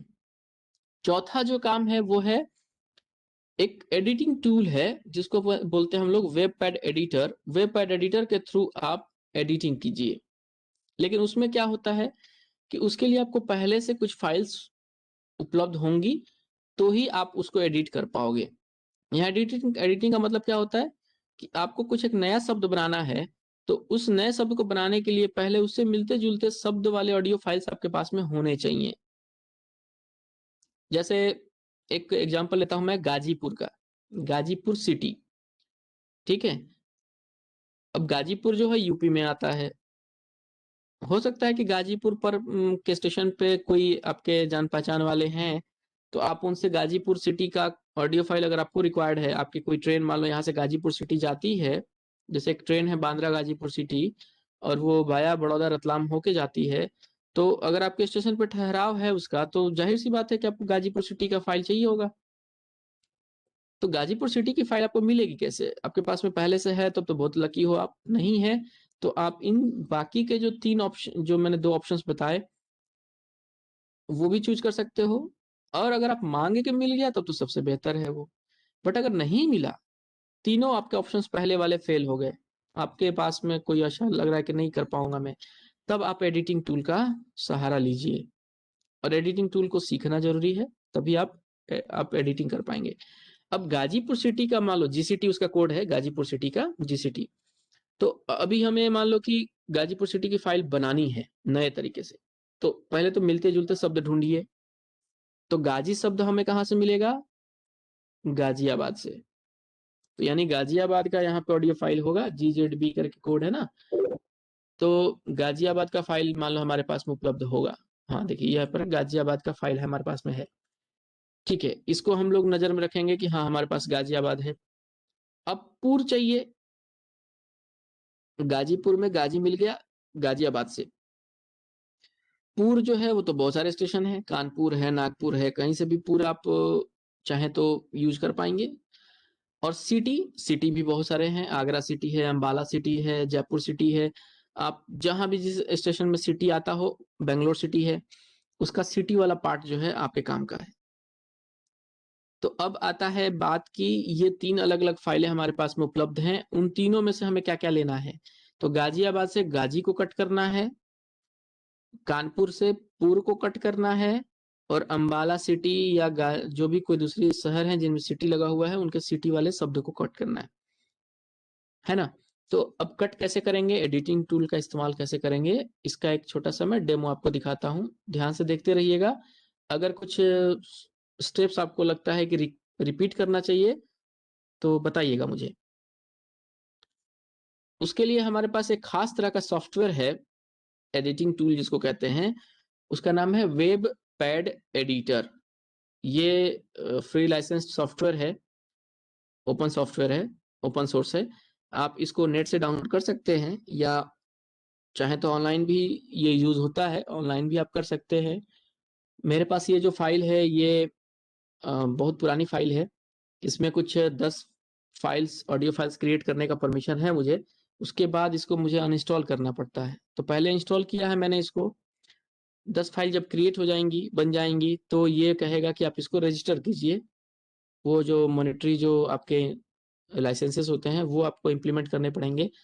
उससे बचने के लिए आप क्या कीजिए कि इसको अनइंस्टॉल कर लीजिए, फिर इंस्टॉल कीजिए। तो ये कह सकते हो कि आप अगर 10 फाइल बनाने के बाद अनइंस्टॉल कर देते हैं, फिर इसे इंस्टॉल करेंगे तो अगेन 10 फाइलें आप क्रिएट कर पाएंगे।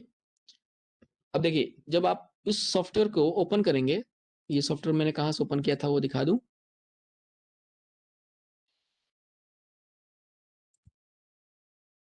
देखिए ये है सॉफ्टवेयर, इसको मैंने इंस्टॉल किया है तो इसका डेस्कटॉप पर आइकॉन दिखने लगा है। इसको जब मैं क्लिक करता हूं तो ये पेज ओपन हो गया। ओके, इसी पेज में अपने को एडिटिंग करनी है ना, तो अपने को जाना है एडिट में।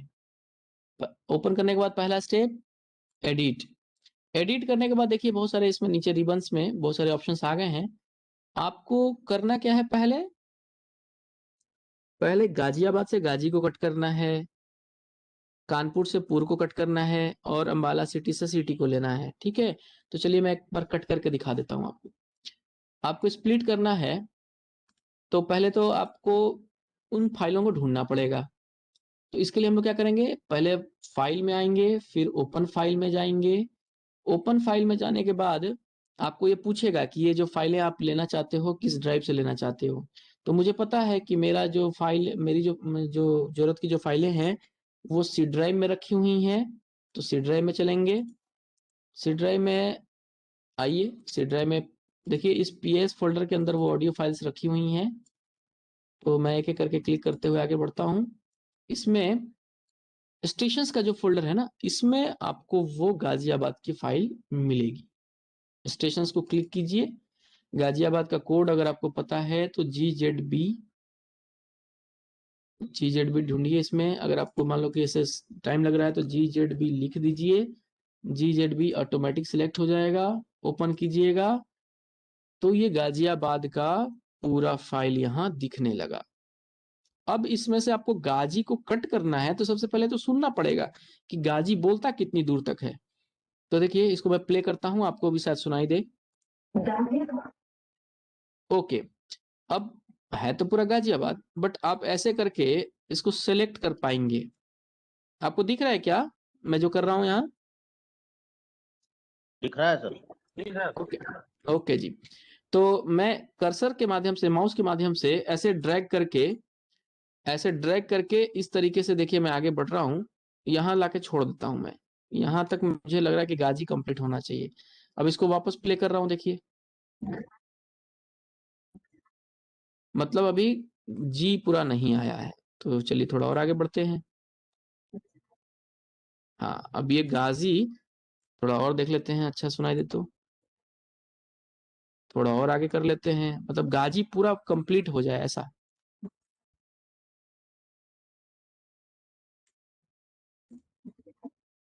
ओके, अगर इतना मुझे सिलेक्ट करने के बाद, हाईलाइटेड करने के बाद और इसको प्ले करके सुनने के बाद मुझे ये पता चला कि ये गाजी शब्द यहाँ से मैं ले सकता हूँ, एक्सट्रैक्ट कर सकता हूँ। तो अब करना यह है कि हाईलाइट करने के बाद सुन लिया मैंने, कंफर्म कर लिया, अब इसके ऊपर राइट क्लिक करेंगे। देखिए राइट क्लिक करने के बाद बहुत सारे ऑप्शंस आ रहे हैं। ऑप्शंस में एक ऑप्शन है सेव सिलेक्टेड रीजन एज, मतलब आपने जो ये जो रीजन सिलेक्ट किया है इसको आप सेव एज करना चाहते हो। तो चलिए सेव एज कर देते हैं।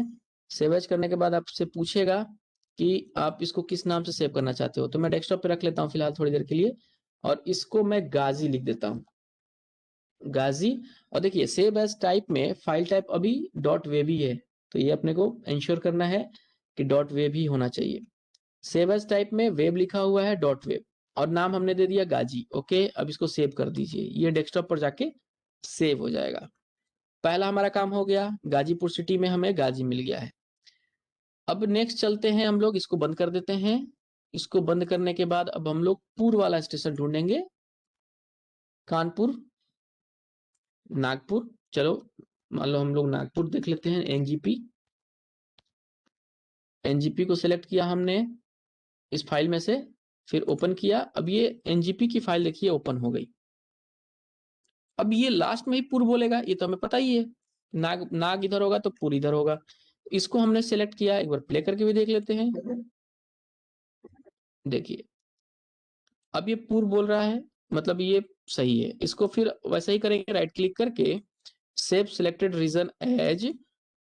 अब इसको हम लोग पुर के नाम से सेव करेंगे डेस्कटॉप पे। ठीक है, कानपुर से नागपुर से हमें पुर मिल गया, गाजियाबाद से गाजी मिल गया। अब चाहिए अपने को सिटी। सिटी के लिए अपने को फिर चलना पड़ेगा वहीं जहां पर स्टेशन की फाइलें रखी हुई थी, अंबाला, एजीसी। अंबाला का तो यूएमबी होता है ना, यूएमबी।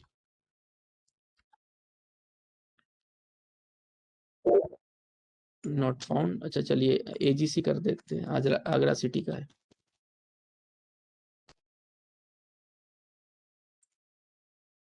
अब ये लास्ट में सिटी होगी मेरे हिसाब से, चलो सुन के भी देख लेते एक बार। अरे तो कैंट का है, सिटी का कोई और होगा, सिटी का ढूंढना पड़ेगा। चलिए सिटी का ढूंढ लेते हैं पहले, फिर आते हैं वापस इसमें। एसबीसी, जैसे एसबीसी भी अगर दिखे तो उसको भी ले सकते हैं। एक बार चलो प्ले करके पहले देख लेते हैं एसबीसी को, कहाँ है एसबीसी। ये रहा। ठीक है, इसको पहले प्ले करके हम लोग थोड़ा देख लें कि इसमें सिटी है या नहीं है।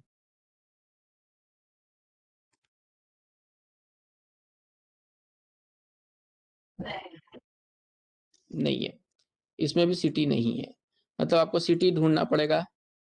चलिए सिटी को हम लोग एक काम करते हैं, और भी हमारे पास में फोल्डर हैं, उसमें हम लोग देख लेते हैं। एक सिटीज का फोल्डर है, इसमें देखिए ये अंबाला सिटी मिल गया खोलते खोलते। तो इस अंबाला सिटी को हम लोग वेब पैड एडिटर के माध्यम से क्लिक कर लेंगे, ओपन कर लेंगे, ताकि एडिटिंग में ही डायरेक्ट वहीं से हम लोग एडिटिंग भी कर लें। देखिए यहाँ पर आ गया, अब इसको प्ले करके देखिए सिटी कहाँ बोलता है। ओके, तो लास्ट में यहाँ पर सिटी है। अब मतलब ये पार्ट को हम लोग चाहते हैं कि थोड़ा सा स्लो बज रहा है, ये थोड़ा सा अच्छा और लगे तो अच्छा लगेगा, मतलब थोड़ा सा लाउड लगे तो। इसके लिए हम लोग क्या करेंगे कि पहले इसको एम्पलीफाई करेंगे। देखिए इसमें एडिटिंग टूल है ना, ये सारे फैसिलिटीज आपको मिल रहे हैं। अब इसको हमने सिलेक्टेड कर लिया इस रीजन को, ये सिटी वाला रीजन है, बट चाहते हैं कि थोड़ा सा लाउड बजे। इसके लिए हम लोग क्या करेंगे कि इसको सिलेक्ट करने के बाद राइट क्लिक करेंगे। राइट क्लिक करने के बाद नीचे देखिए ऑप्शन है इफेक्ट। इफेक्ट में ऊपर में एम्पलीफाई का ऑप्शन दिया हुआ है। जब एम्पलीफाई को क्लिक करेंगे तो इस तरीके से कुछ पैरामीटर देगा गेन एडजस्ट करने का, गेन परसेंट। इसको हम लोग 200 या 300% करेंगे, और फिर सुन के देखेंगे कि वाकई कितना फायदा पहुंचा है। ओपन कीजिए इसको, फिर अप्लाई कीजिए, देखिए ये बढ़ गया, ये जो इसके स्पाइक्स थे अब कितने ऊपर चले गए। तो ये काम हम लोग एग्जिस्टिंग फाइल के लिए भी कर सकते हैं। अगर आपके स्टेशन पे मान लो कोई ऑडियो फाइल प्रॉपर नहीं बज रही हो, लगता है कि काफी दबी दबी आवाज है इसकी, तो आप उसको एम्पलीफाई करके उसके गेन को बढ़ा सकते हैं और फिर सुन के देखिएगा, वाकई अच्छा लगेगा। अब ये पहले से ज्यादा आपको लाउडर हो गया। अब इसको हम लोग फिर वही save selected region as, right click करके जो ऑप्शन मिल रहा था हमें उसको लेके अब इसको सिटी के नाम से सेव करेंगे। ठीक है, सिटी, ओके। इसको भी हमने डेस्कटॉप पे सेट कर दिया। मतलब अब हमारे पास में 3 फाइलें आ चुकी हैं, गाजीपुर और सिटी। अब तीनों को हमें मिक्स करना है, मर्ज करना है। तो ये देखिए एडिटिंग टूल है, कैसे किसी का सर लिया, किसी का पैर लिया, किसी का हाथ लिया और उसको जोड़ के अब हमें पूरा एक इंसान तैयार करना है। तो अब क्या करेंगे हम लोग, हमने जो रॉ फाइल्स थी हमारी वो तो हमने रेडी कर ली। हमने डेस्कटॉप पे 3 फाइलें रेडी करके रख ली हैं। एक गाजीपुर का गाजी, सिटी, हाँ ये गाजी रहा। तीन फाइलें जो है हमारी अब तैयार हो गई। अब इनको मिला के हमें गाजीपुर सिटी रेडी करना है। तो वापस हम लोग उसी एडिटिंग सॉफ्टवेयर को ओपन करेंगे, लेकिन अब तरीका थोड़ा बदलेगा। अभी तक हमने कट किया है, अब हम लोग ज्वाइन करेंगे।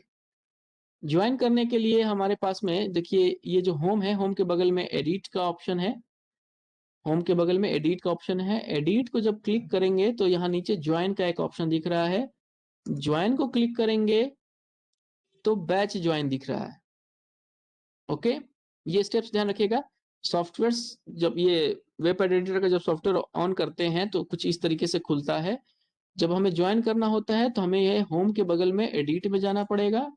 एडिट के पास नीचे देखिए ज्वाइन लिखा हुआ है, इसको एक बार क्लिक करेंगे तो पूछेगा बैच ज्वाइन। हमें 3 अलग अलग फाइलों को ज्वाइन करना है, इसलिए बैच ज्वाइन पूछ रहा है यहाँ पे, तो हमें इसको यस करेंगे। क्लिक करते ही इस तरीके से एक विंडो आ जाएगा। अब इस विंडो में आपको वो तीनों फाइलें ऐड करनी है। तो ऐड करने के लिए नीचे देखिए दिया हुआ है ऑप्शन ऐड फाइल्स या ऐड फोल्डर। हमें क्या करना है, हमें फाइल्स को ऐड करना है, तो हम लोग इस वाले ऑप्शन को सिलेक्ट करेंगे। फिलहाल ऐड फाइल्स को क्लिक करेंगे और पाथ को सिलेक्ट करेंगे कि वाकई वो 3 फाइलें हमारे कहाँ पे रखी हुई हैं, वहां से हमें इनको लेना है। अब चलिए 3 ये फाइलें हमारे पास में है, सिटी, गाजी और पुर, तीनों को हमने सिलेक्ट कर लिया और यहाँ ओपन कर दिया। तो ये तीनों चीजें यहाँ आ गई, ये तीनों चीजें यहाँ आ गई। बट इसमें क्या ध्यान रखना है, को अपने को कंपाइलेशन करना है एक अलाइनमेंट करते हुए एक सीक्वेंस में। तो हमें पहले गाजी चाहिए, तो पहले गाजी को सिलेक्ट करके इसको ऐड पर क्लिक करेंगे तो ये देखिए इस वाले में आ गया। पहले ये तो था कि आपका ऐसे ही एटेंडम जैसे तैसे थे। अब इसको हमें एक लाइन से सजाना है इस वाले फोल्डर में, इस वाले साइड में। तो गाजी को हमने सेलेक्ट किया, ऐड किया, तो गाजी इधर आ गया, गाजी डॉट वेब। अब की पूर को चाहिए तो पूर वाले को हमने ऐड किया तो पूर इधर आ गया। इस पर सिटी को ऐड करेंगे, सिटी वाला इधर आ जाएगा। ठीक है, अब करना ये होता है, ये तीनों तो एक लाइन में अब असाइंड हो गए, एक लाइन जैसे हो गए। अब इनको हम क्या करेंगे, ज्वाइन करके देखेंगे कि वाकई ये कैसे सुनाई देते हैं। चलिए ज्वाइन करके देखते हैं। जब ज्वाइन पे मैंने क्लिक किया तो ये गाजीपुर सिटी का पूरा देखिए एक ही फाइल बन गई। अब इसको प्ले करके देखिए।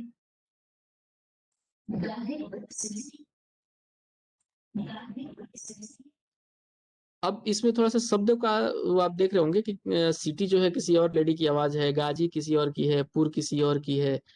अब यही चीजों को थोड़ा सा ध्यान हम लोगों को रखना होता है कि अगर तीनों सेम आवाज वाली अगर हमें फाइल मिल जाए और उसके बाद हम लोग एडिटिंग करें तो अचानक से कोई भी सुन के ये नहीं कह सकता कि ये आपने बनाया है, लगेगा कि ये तो ओरिजिनल स्टूडियो रिकॉर्डिंग है। ठीक है, तो ऐसा हम लोगों को थोड़ा सा प्रिकॉशन ध्यान में रखना पड़ता है कि तीनों जो आवाजें हैं या जो भी आवाजें आप यहाँ मैच करके बनाना चाहते हो सिंगल फाइल, वो एक ही लेडी की हो, ताकि उतार चढ़ाव जो हार्मोनिक्स है, जो मेलोडी है, वो यूनिफॉर्म हो जाए, एक ही जैसा लगे। अब इसमें आप सुनोगे तो थोड़ा आपको फील तो हो ही रहा होगा। आपको लग रहा है कि गाजी जो है वो कहीं और से लिया हुआ है, ऐसा है। तो आप एक चीज और कर सकते हैं कि अभी लग रहा है कि गाजी और पूर्व में थोड़ा टाइम ले रहा है, तो इस एरिया को आप देख रहे हो, थोड़ा सा आपको लग रहा होगा कि यहाँ बीच में गैप ज्यादा दिख रहा है। आप इस एरिया को थोड़ा सेलेक्ट करो और इसको हटा दो, एलिमिनेट कर दो। एलिमिनेट करने के लिए हमने क्या किया, देखिए रेड कलर का ये कर्सर है, यहाँ पे कर्सर जो है रेड कलर का दिखता है। आप क्या करोगे कि ये इसको इस तरीके से सेलेक्ट करोगे। सेलेक्ट करने के बाद ये जो रीजन है ना, इसको आप डिलीट कर सकते हो। आप इसको राइट क्लिक करके यहाँ पे डिलीट पे ऑप्शन पे जाओगे तो ये डिलीट हो जाएगा। अब ये देखो चिपक गया, ठीक है। अब मैं वापस एक बार शुरू से सुन के देखता हूँ कि गाजीपुर अब कैसा लगता है।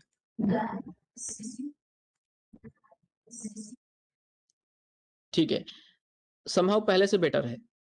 तो आप ऐसे ही एडिटिंग कर सकते हैं।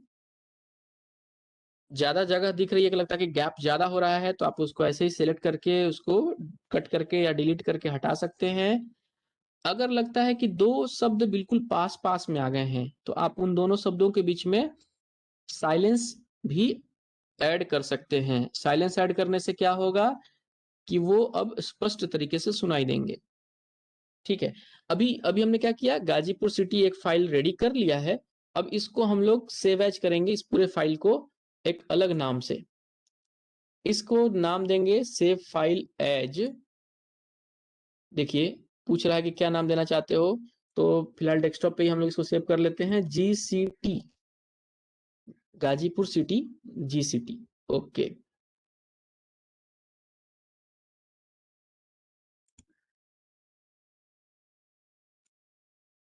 GZC होता है या GCT होता है, आई डोंट नो, मैं कुछ कंफ्यूज कर रहा हूँ इसमें, बट जो भी हो, हमने एक सिंबॉलिक बस एक नाम लिया है। GZC होता है ऐसा या GCT होता है, कुछ भी तो है। अब ये जो फाइल हमने सेव की ना, अब ये सेव हो गई है gct.web के नाम से, जिसका उपयोग हम लोग अपने अनाउंसमेंट सिस्टम के लिए कर सकते हैं।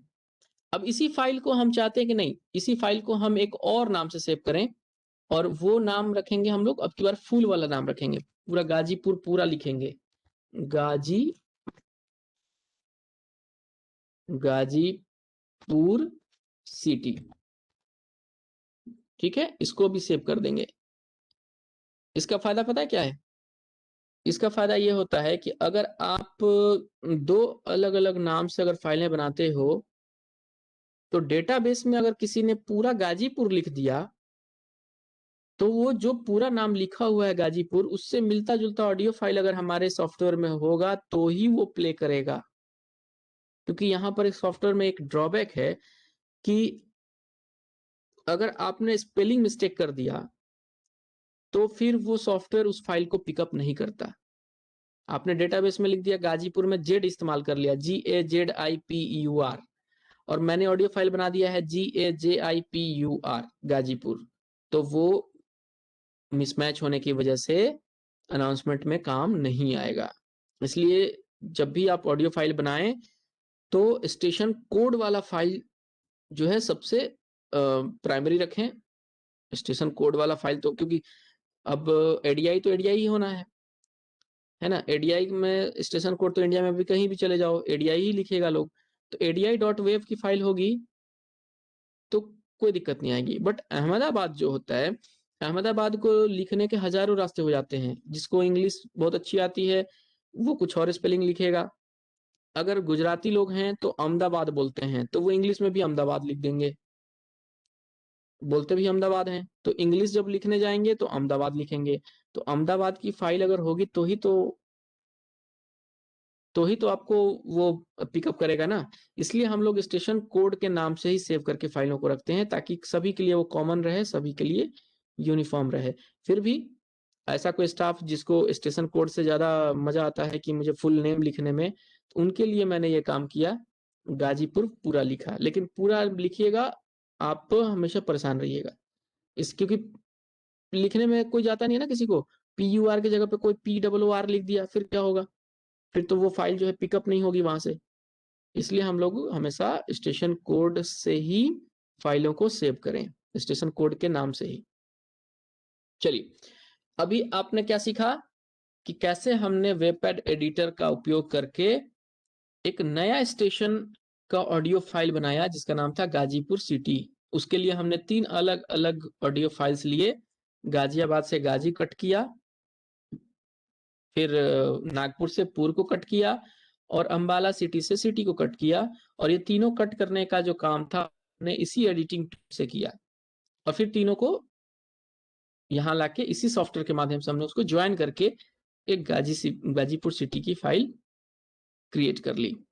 अब क्रिएट कर देने से तो नहीं होगा ना, अब जो भी फाइल हमने यहाँ बनाया है इसको हमें ले जाके वापस उस अनाउंसमेंट सॉफ्टवेयर के फाइल में पेस्ट भी करना पड़ेगा। तो अभी गाजीपुर सिटी की जो फाइल हमने बनाई उसको मैंने कॉपी किया। कॉपी करने के बाद मैं चलता हूँ वापस उसी पीएस के फोल्डर में जहां पर कि हमारे ये सारे सॉफ्टवेयर्स और फाइल्स रखी हुई हैं। उसमें से हमने ये फोल्डर दिखाया था आपको, वेब वाला। वेब में स्टेशन का फोल्डर है।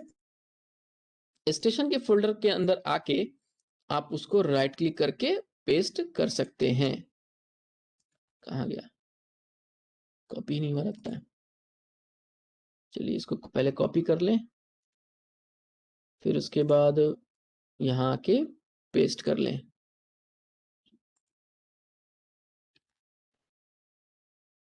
देखिए अब ये गाजीपुर सिटी यहाँ पेस्ट हो गया, बट गाजीपुर सिटी यहाँ पेस्ट नहीं करना चाहिए था मुझे, क्योंकि ये फुल नेम वाला है ना और ये स्टेशन कोड्स वाले हैं। तो फुल नेम वाला हमारे पास एक और फोल्डर है जिसका सिटीज नाम रखा हुआ है। हम लोग गाजीपुर सिटी वाले को यहाँ पेस्ट करेंगे। देखिए गाजीपुर सिटी आके यहाँ पेस्ट हो गया है। ये फुल नेम वाला फोल्डर है, इसमें स्टेशन के सारे फुल नेम्स लिखे हुए हैं। हमें स्टेशन कोड वाले को स्टेशन फोल्डर में डालना है। तो जीसीटी का वाला ढूंढे, कहाँ चला गया, हाँ ये रहा। इसको हमने यहाँ कॉपी किया, स्टेशंस वाले फोल्डर में पेस्ट कर दिया। ये जीसीटी आके पेस्ट हो गया। अब इसका उपयोग आप अपने अनाउंसमेंट के लिए कर पाएंगे। मतलब बनाया आपने कहीं और, बट आप लाके अब जब यहाँ डंप कर दिया इस फाइल को, तो आप इसको अब अपने अनाउंसमेंट सॉफ्टवेयर में आसानी से इस्तेमाल कर पाएंगे। ठीक है, अब एक और चीज सीख लेते हैं इसी एडिटिंग टूल के माध्यम से ट्रेन के नंबर वाले फाइल्स बनाने। अभी ये तो हमने स्टेशन वाला बताया कैसे कट करते हैं और जोड़ते हैं। सेम इसी फंक्शन पे हम लोगों को ऑडियो फाइल्स क्रिएट करनी होती हैं ट्रेन के नंबर वाले, 5 डिजिट वाले। ये 5 डिजिट वाले नंबर वाले फाइल्स कहाँ मिलेंगी, देखिए ये हमारा अनाउंसमेंट सिस्टम वाला जो फोल्डर था जिसमें सारी ऑडियो फाइल्स रखी हुई हैं, उसी में एक फोल्डर है जिसका नाम है TRNAME, ट्रेन नेम। इस फोल्डर को जब आप क्लिक करेंगे तो इसमें देखिए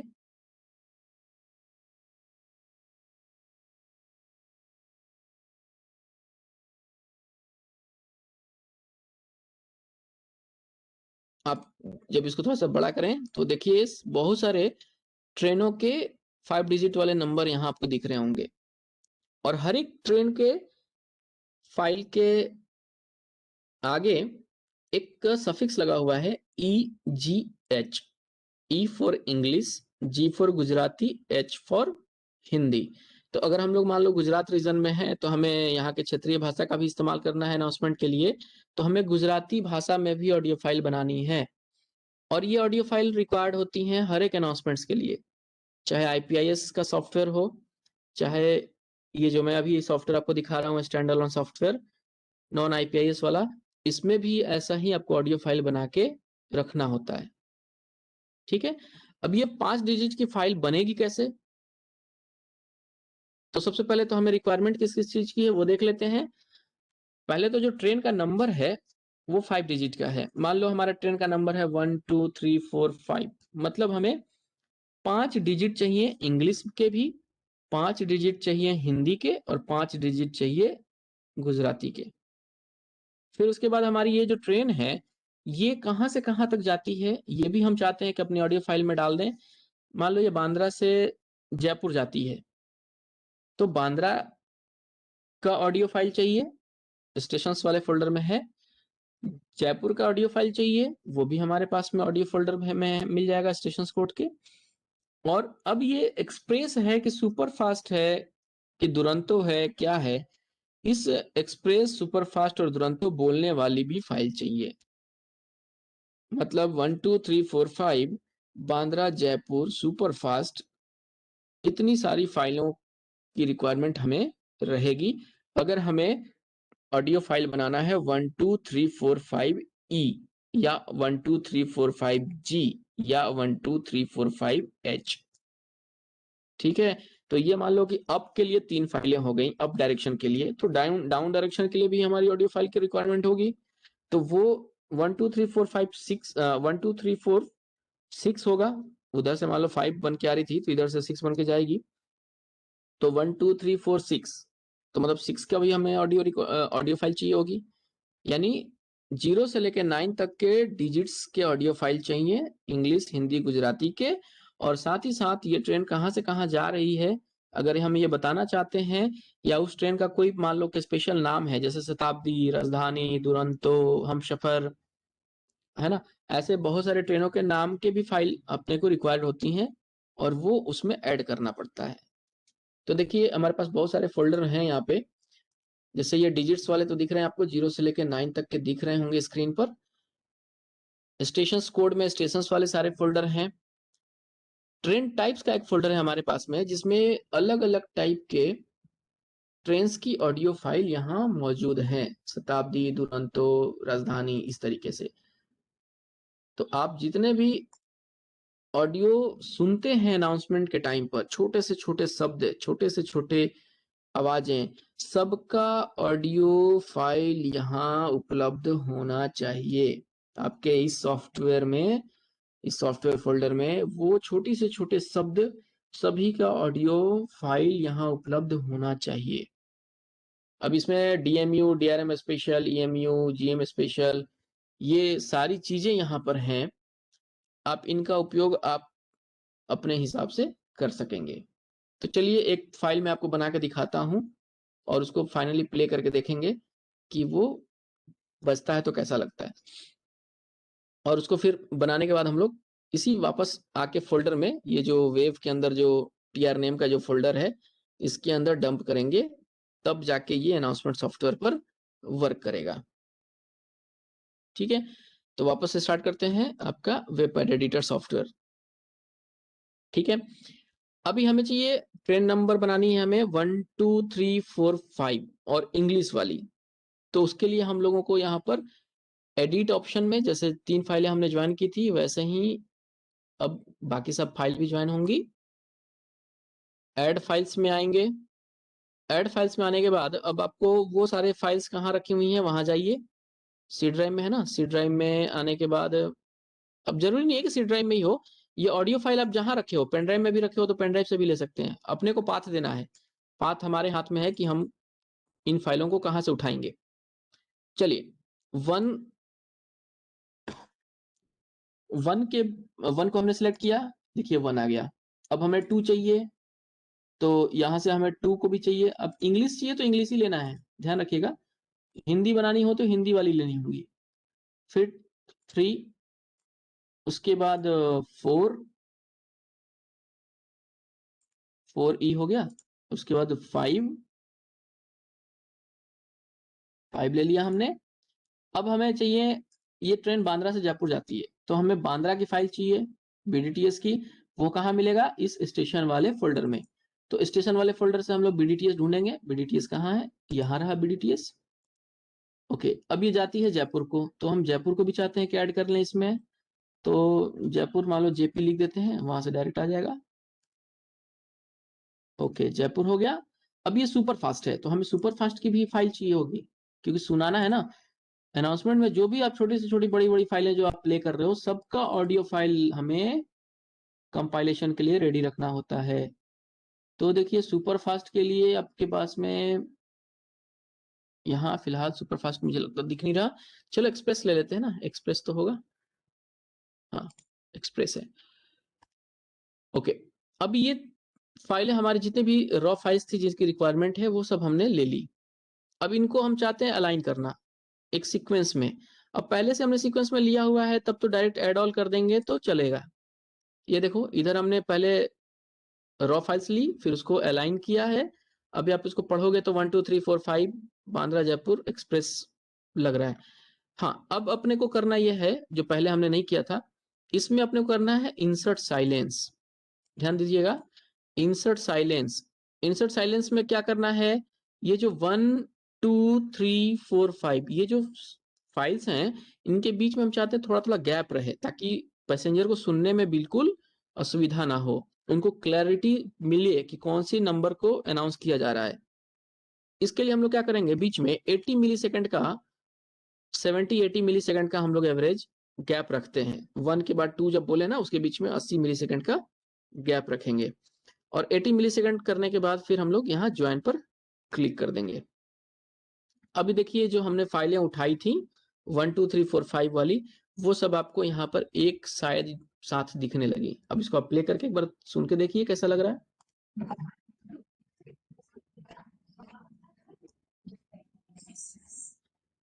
ओके, अब आपको लगता है कि नहीं एक्सप्रेस की जगह पे मैं मुझे सुपर फास्ट डालना है, तो आप इस एक्सप्रेस को कट करके यहाँ से या इसकी जगह पे आप सुपर फास्ट भी डाल सकेंगे। ठीक है, आपको चाहिए कि नहीं बांद्रा जयपुर के बाद शताब्दी बोलना है, राजधानी बोलना है, तो आप इस दो फाइलों के बीच में आप क्लिक करके देखिएगा, ये रेड कलर का कर्सर आ गया। इस रेड कलर के कर्सर के ऊपर आप जब राइट क्लिक करेंगे तो यहां पर इंसर्ट फाइल का ऑप्शन मिलेगा। आप मान लो यहाँ पे ऊपर में दिखा देता हूं मैं, यहाँ इंसर्ट फाइल का ऑप्शन मिलेगा। इंसर्ट फाइल में 3 आपको लोकेशन बता रहा है, ये कहाँ चाहिए, बिगिन, करंट और एंड। बिगिन का मतलब होता है बिल्कुल शुरू में, मतलब ये इधर की तरफ में, यहाँ इसको कहते हैं बिगिन। ये जीरो, जहां से जीरो आपका मिली सेकंड स्टार्ट हो रहा है ना, यहाँ से इसको कर्सर मान लो कि बिल्कुल शुरू में आ जाएगा तो इसको कहते हैं बिगिन। अगर अंत में चला गया कर्सर सबसे पीछे तो उसको कहते हैं एंड। और कर्सर अगर बीच में यहाँ पे कहीं भी हो सके उसको कहते हैं उसको करंट। तो बिगिन, एंड करंट। हमें अगर इस लोकेशन पे करंट लोकेशन पे कोई फाइल ऐड करना है तो हमें यहाँ कर्सर को क्लिक करना पड़ेगा। अगर शुरू में सबसे शुरू में कुछ फाइल ऐड करनी है तो बिगिन वाले को सिलेक्ट करना पड़ेगा, यहाँ पे करना पड़ेगा। और अगर अंत में करना होगा तो यहाँ करना होगा, बिल्कुल राइट साइड में। ठीक है, अब इसको प्ले करने के बाद हम क्या देखा, हमने प्ले करने के बाद हमने ये देखा कि बिल्कुल एक यूनिफॉर्म वे में बज रहा है।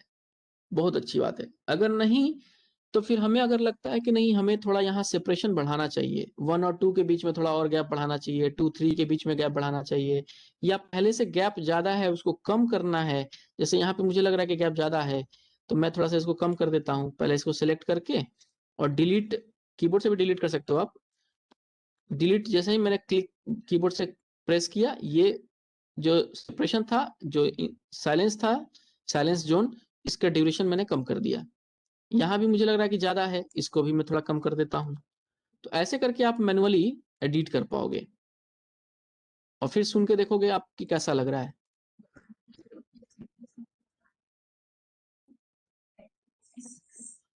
ठीक है, अब आपके ऊपर है, आप इसमें चाहते हो कि नहीं मुझे लगता है कि मैंने ज्यादा डिलीट कर दिया, मुझे थोड़ा और इसमें स्पेस देना चाहिए था, तो आप ऐसे ही कर्सर को यहाँ क्लिक करेंगे, राइट क्लिक करेंगे। राइट क्लिक करने के बाद एक नीचे ऑप्शन आता है इंसर्ट साइलेंस, दिख रहा है क्या आपको ये वाला ऑप्शन?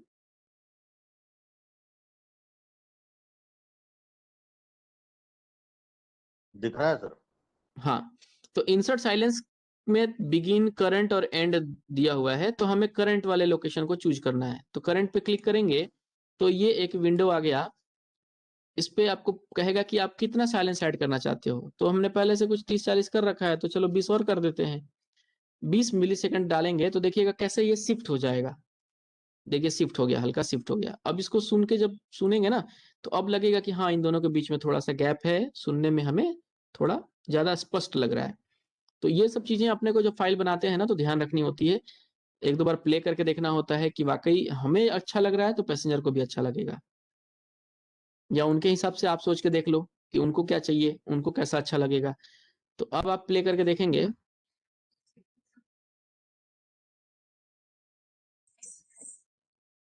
अब ये फाइल मेरी कंप्लीट रेडी हो गई है इंग्लिश भाषा में, मतलब 1 2 3 4 5 ट्रेन का इंग्लिश वर्जन फाइल रेडी है। तो अब इसको हम लोग सेव करेंगे, सेव एज करके सेव एज करेंगे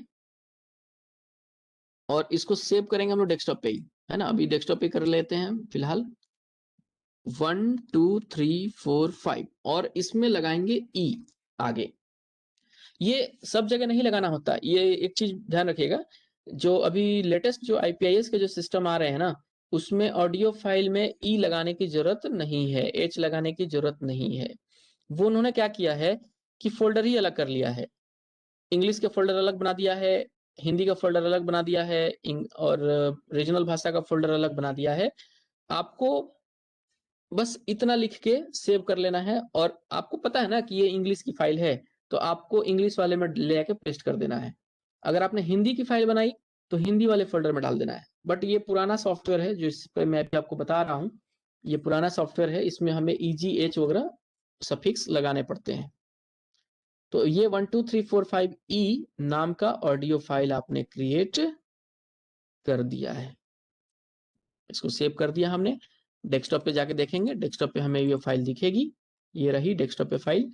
इसको आप प्ले करके चाहो तो बाहर भी देख सकते हो मीडिया प्लेयर के माध्यम से। अभी तक तो आपने वेबपैड एडिटर पे इसको प्ले करके देखा था, अब इसको आप विंडोज मीडिया प्लेयर या जो भी मीडिया प्लेयर आपके कंप्यूटर में चल रहे हो पहले से, VLC मीडिया प्लेयर, आप उसमें भी इसको प्ले करके देख सकते हो कि कैसा लगता है सुनने में।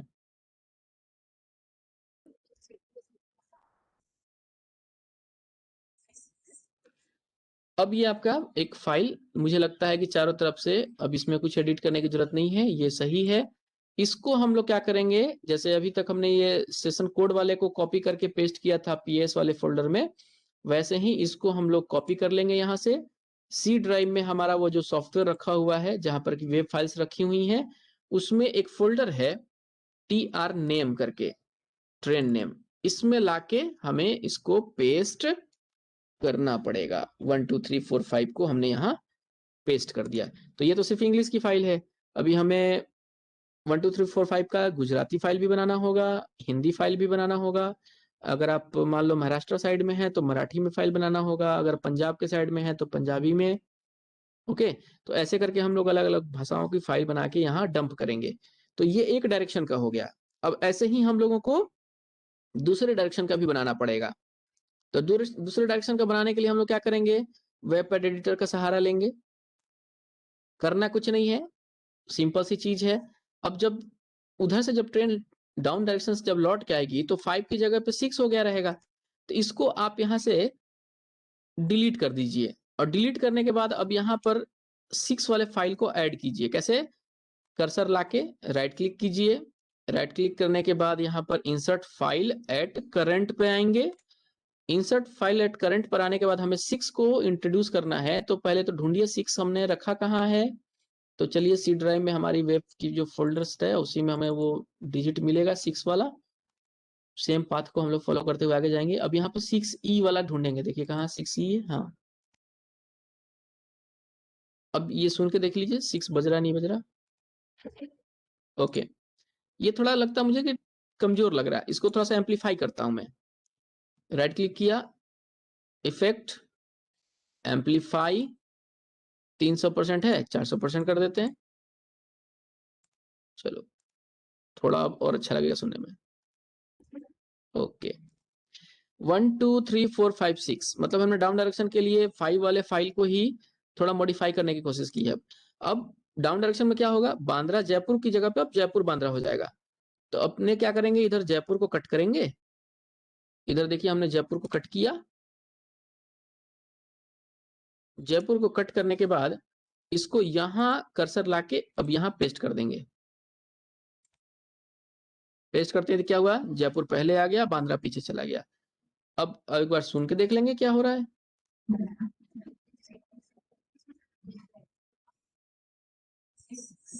ओके, अब हमने 1 2 3 4 5 वाली फाइल में मॉडिफिकेशन कर लिया।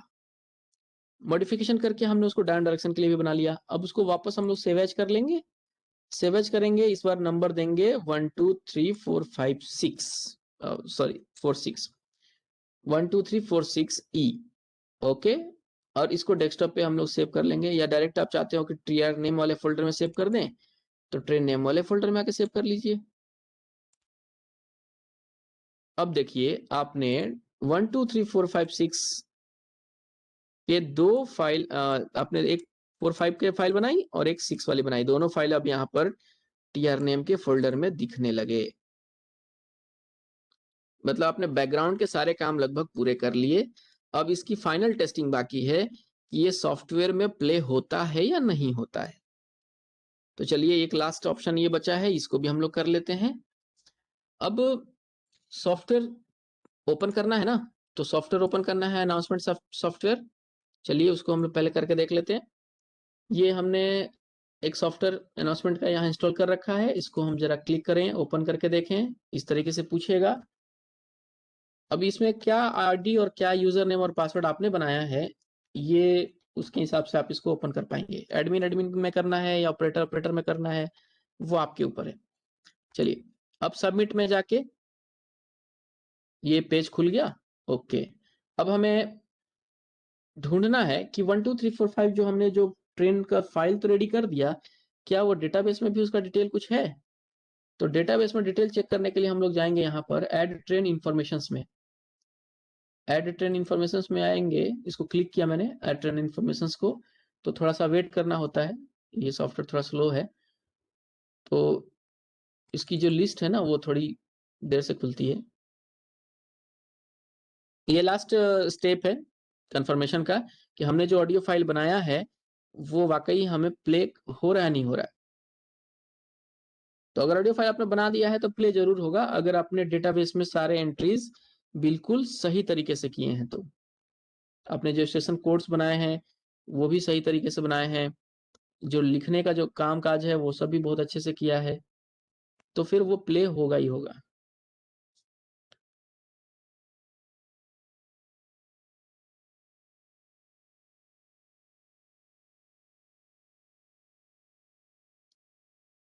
थोड़ा रनिंग का इशू रहता है इसका, ये पुराना सॉफ्टवेयर है ना, थोड़ा अभी विंडोज 10 पे मैं यूज कर रहा हूँ तो मे भी थोड़ा समस्या आए।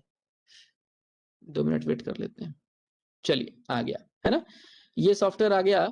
अब इसमें ये नीचे लिस्ट दी हुई है, इस नीचे लिस्ट में से आपको 1 2 3 4 5 ढूंढना है कि क्या वो पहले से हमने ऐड किया हुआ है कि नहीं किया हुआ है। अगर किया होगा तो जरूर दिखेगा, नहीं किया है तो हमें वापस उसको फ्रेशली ऐड करना पड़ेगा।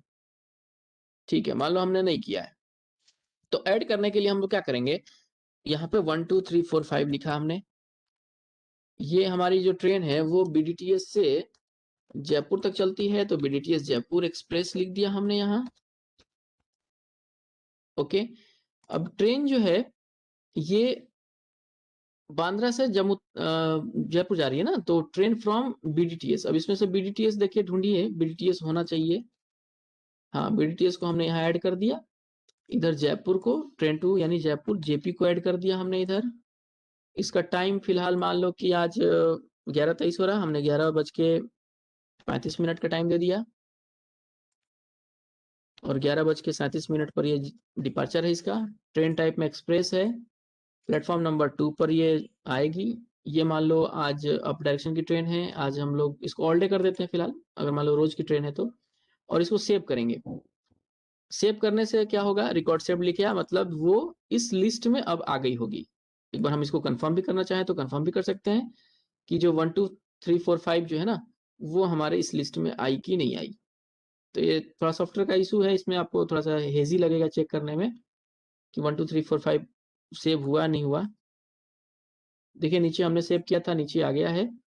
अब इसको प्ले करके देखते हैं कि वाकई जो 1 2 3 4 5 ई का जो हमने जो इंग्लिश वाली जो फाइल बनाई थी वो प्ले हो रहा है नहीं हो रहा है।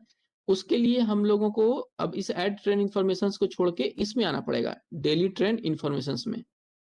और डेली ट्रेन इन्फॉर्मेशन को क्लिक करेंगे तो इस तरीके का विंडो आ गया। इसमें हम लोगों को क्लिक करना है ऐड ट्रेन फॉर प्ले।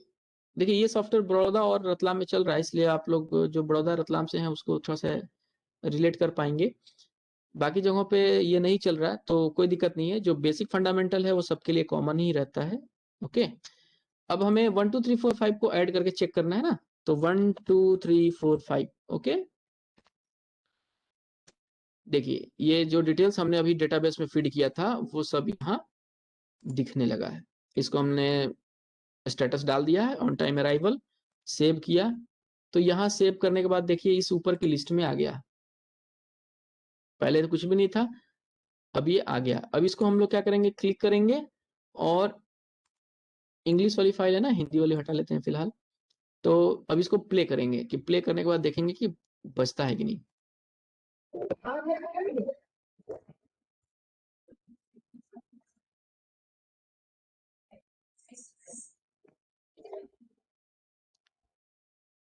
मतलब कुछ समस्या है इसके सॉफ्टवेयर में, अगर ये सही तरीके से कंपाइलेशन के हिसाब से नहीं बज रहा है, इसका मतलब कुछ मिसिंग है। ओके, कुछ मिसिंग हो रही है। चलिए फिर से एक बार करके देख लेते हैं। सर इसमें वाया वगैरह तो डालना पड़ेगा ना सर? ये वाया का इसमें नहीं है, लेकिन जो इसके बाद के जो सॉफ्टवेयर इन्होंने बनाए ना, ये संतोष इंटरप्राइजेस का सॉफ्टवेयर है, तो उन्होंने बाद में वाया का ऐड करने का ऑप्शन दिया था। ये मेरे पास पुराना सॉफ्टवेयर पड़ा हुआ है, करीब ये 10 साल जैसे पुराने हो गए हैं। इसके बाद के उनके EXE जो आए हैं ना, उसमें वाया पॉइंट्स हैं, वो आप वाया भी डाल सकते हो। सर जब तक वो मास्टर में अपन वाया वगैरह नहीं डालेंगे तो वो प्ले नहीं होगा सर? एक्चुअली क्या है कि सॉफ्टवेयर के ऊपर डिपेंड करता है कि सॉफ्टवेयर में क्या क्या चीजें आपको रिक्वायर्ड है। यहाँ पर वाया का जरूरत नहीं थी, इस वाले एप्लीकेशन सॉफ्टवेयर में वाया की जरूरत नहीं थी, लेकिन अभी आप लोग जो रतलाम में या इस्तेमाल कर रहे हो ना, उसमें वाया पॉइंट है, उसमें वाया डालना पड़ता है।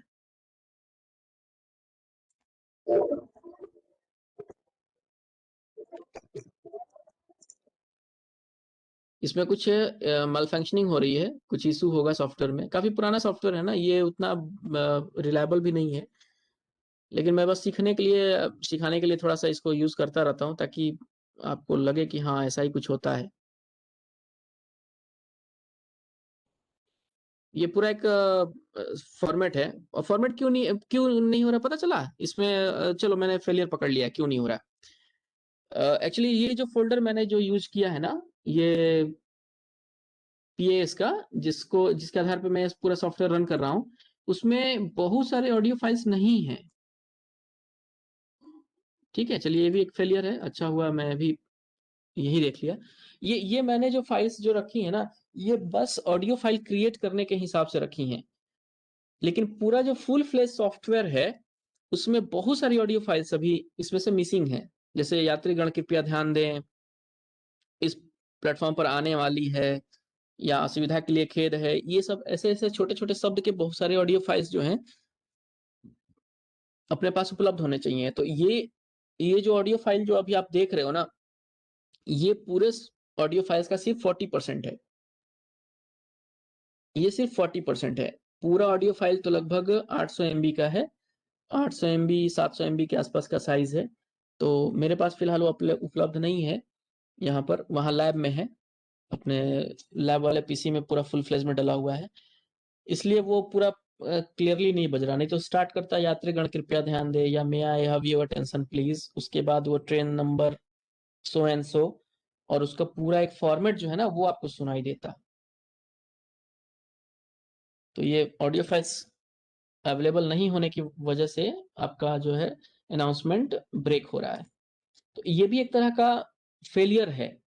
ये फेलियर क्यों है, बहुत बार हम लोगों को क्या होता है कि गलत हमने डेटा मान लो फीड कर दिया है डेटाबेस में, और वो मैच नहीं कर रहा हमारे ऑडियो फाइल्स से, तो सॉफ्टवेयर उसको स्कीप करके आगे बढ़ने लगता है। बहुत बार हम लोग स्टेशन कोड जो है वो कुछ और नाम से सेव कर दिए हैं, और हमने डेटाबेस में कुछ और नाम लिख दिया, तो भी मिसमैच होने की वजह से स्किप कर जाता है। ये जो सीक्वेंसेस जो आपको जो मिलने चाहिए, अगर वो ऑडियो फाइल मिसिंग है फोल्डर में से, तो भी नहीं होगा। बहुत बार ऐसा होता है कि सॉफ्टवेयर क्रैश हो जाता है, जब ऑडियो फाइल नहीं मिलती है जो उसको चाहिए, तो वो वहीं पर काम करना बंद कर देगा, फिर से आपको रिस्टार्ट करके सॉफ्टवेयर को चेक करने जाएंगे, बट पार्टिकुलर उस फाइल की रिक्वायरमेंट जब जब पड़ेगी ना, सॉफ्टवेयर आपका हैंग हो जाएगा या तो वो क्रैश कर जाएगा। इसलिए हमारी कोशिश ये होनी चाहिए अनाउंसमेंट के लिए कि सारे हमारे जो रिक्वायर्ड जो फाइल्स हैं वो इस ऑडियो फोल्डर में उपलब्ध रहने चाहिए, जो कि इसमें नहीं है। इसमें बहुत सारे फाइल्स ऐसे नहीं हैं जो कि अनाउंसमेंट के लिए इस्तेमाल होते हैं। मैं आज ऑफिस का पीसी एक्सेस नहीं कर पा रहा हूँ, नहीं तो मैं आपको पूरा फुल फ्लेज में दिखाता कि कैसे अनाउंसमेंट बजता है यात्रीगण कृपया ध्यान दें से लेके अंत तक।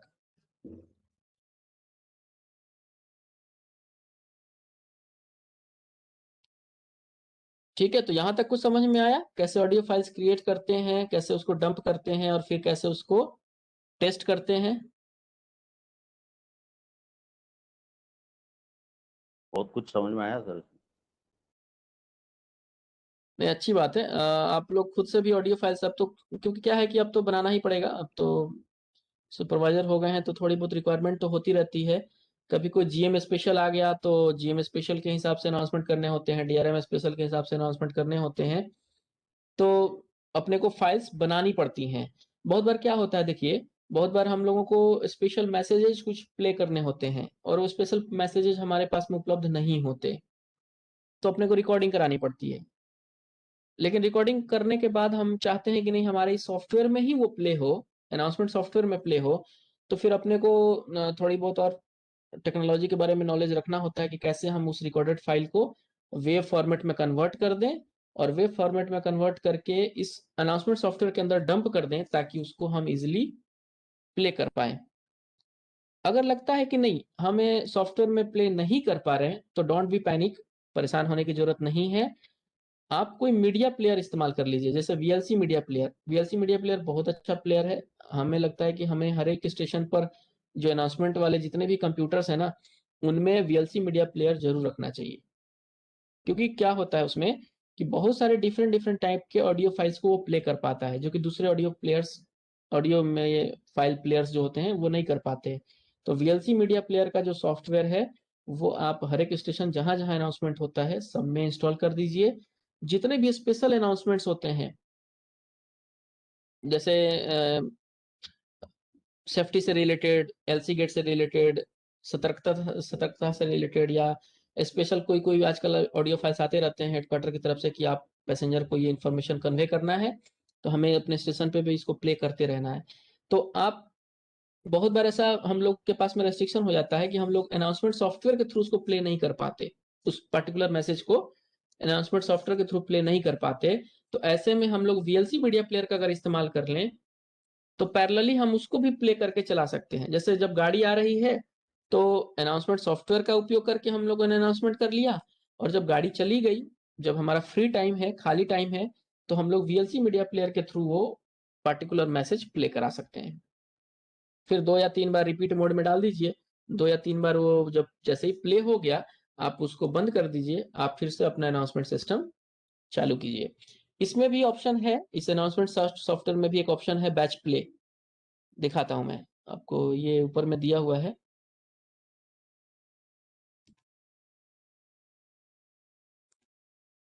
यहाँ पे एक बैच प्ले का ऑप्शन है,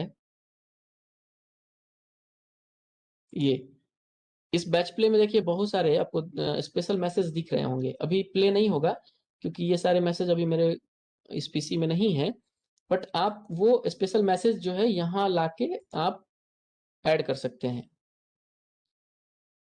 यहाँ पर अगर वो बैच प्ले में आप चाहते हैं कि नहीं मैं बैच प्ले के थ्रू प्ले करना चाहता हूँ, तो वो सारे इंफॉर्मेशन जो आपको यहाँ लिखने पड़ेंगे और इसका करस्पॉन्डिंग जो ऑडियो फाइल है वो आपको डेटाबेस में असाइन करना पड़ता है। डेटाबेस को ओपन करके उसमें उसका पाथ हमें देना पड़ता है। ये जितने भी मैसेज आप देख रहे हो ना, सबके ऑडियो फाइल के पाथ डेटाबेस में हमें फीड करना पड़ता है, तभी ये बैच प्ले वाला जो विंडो है ये काम करेगा।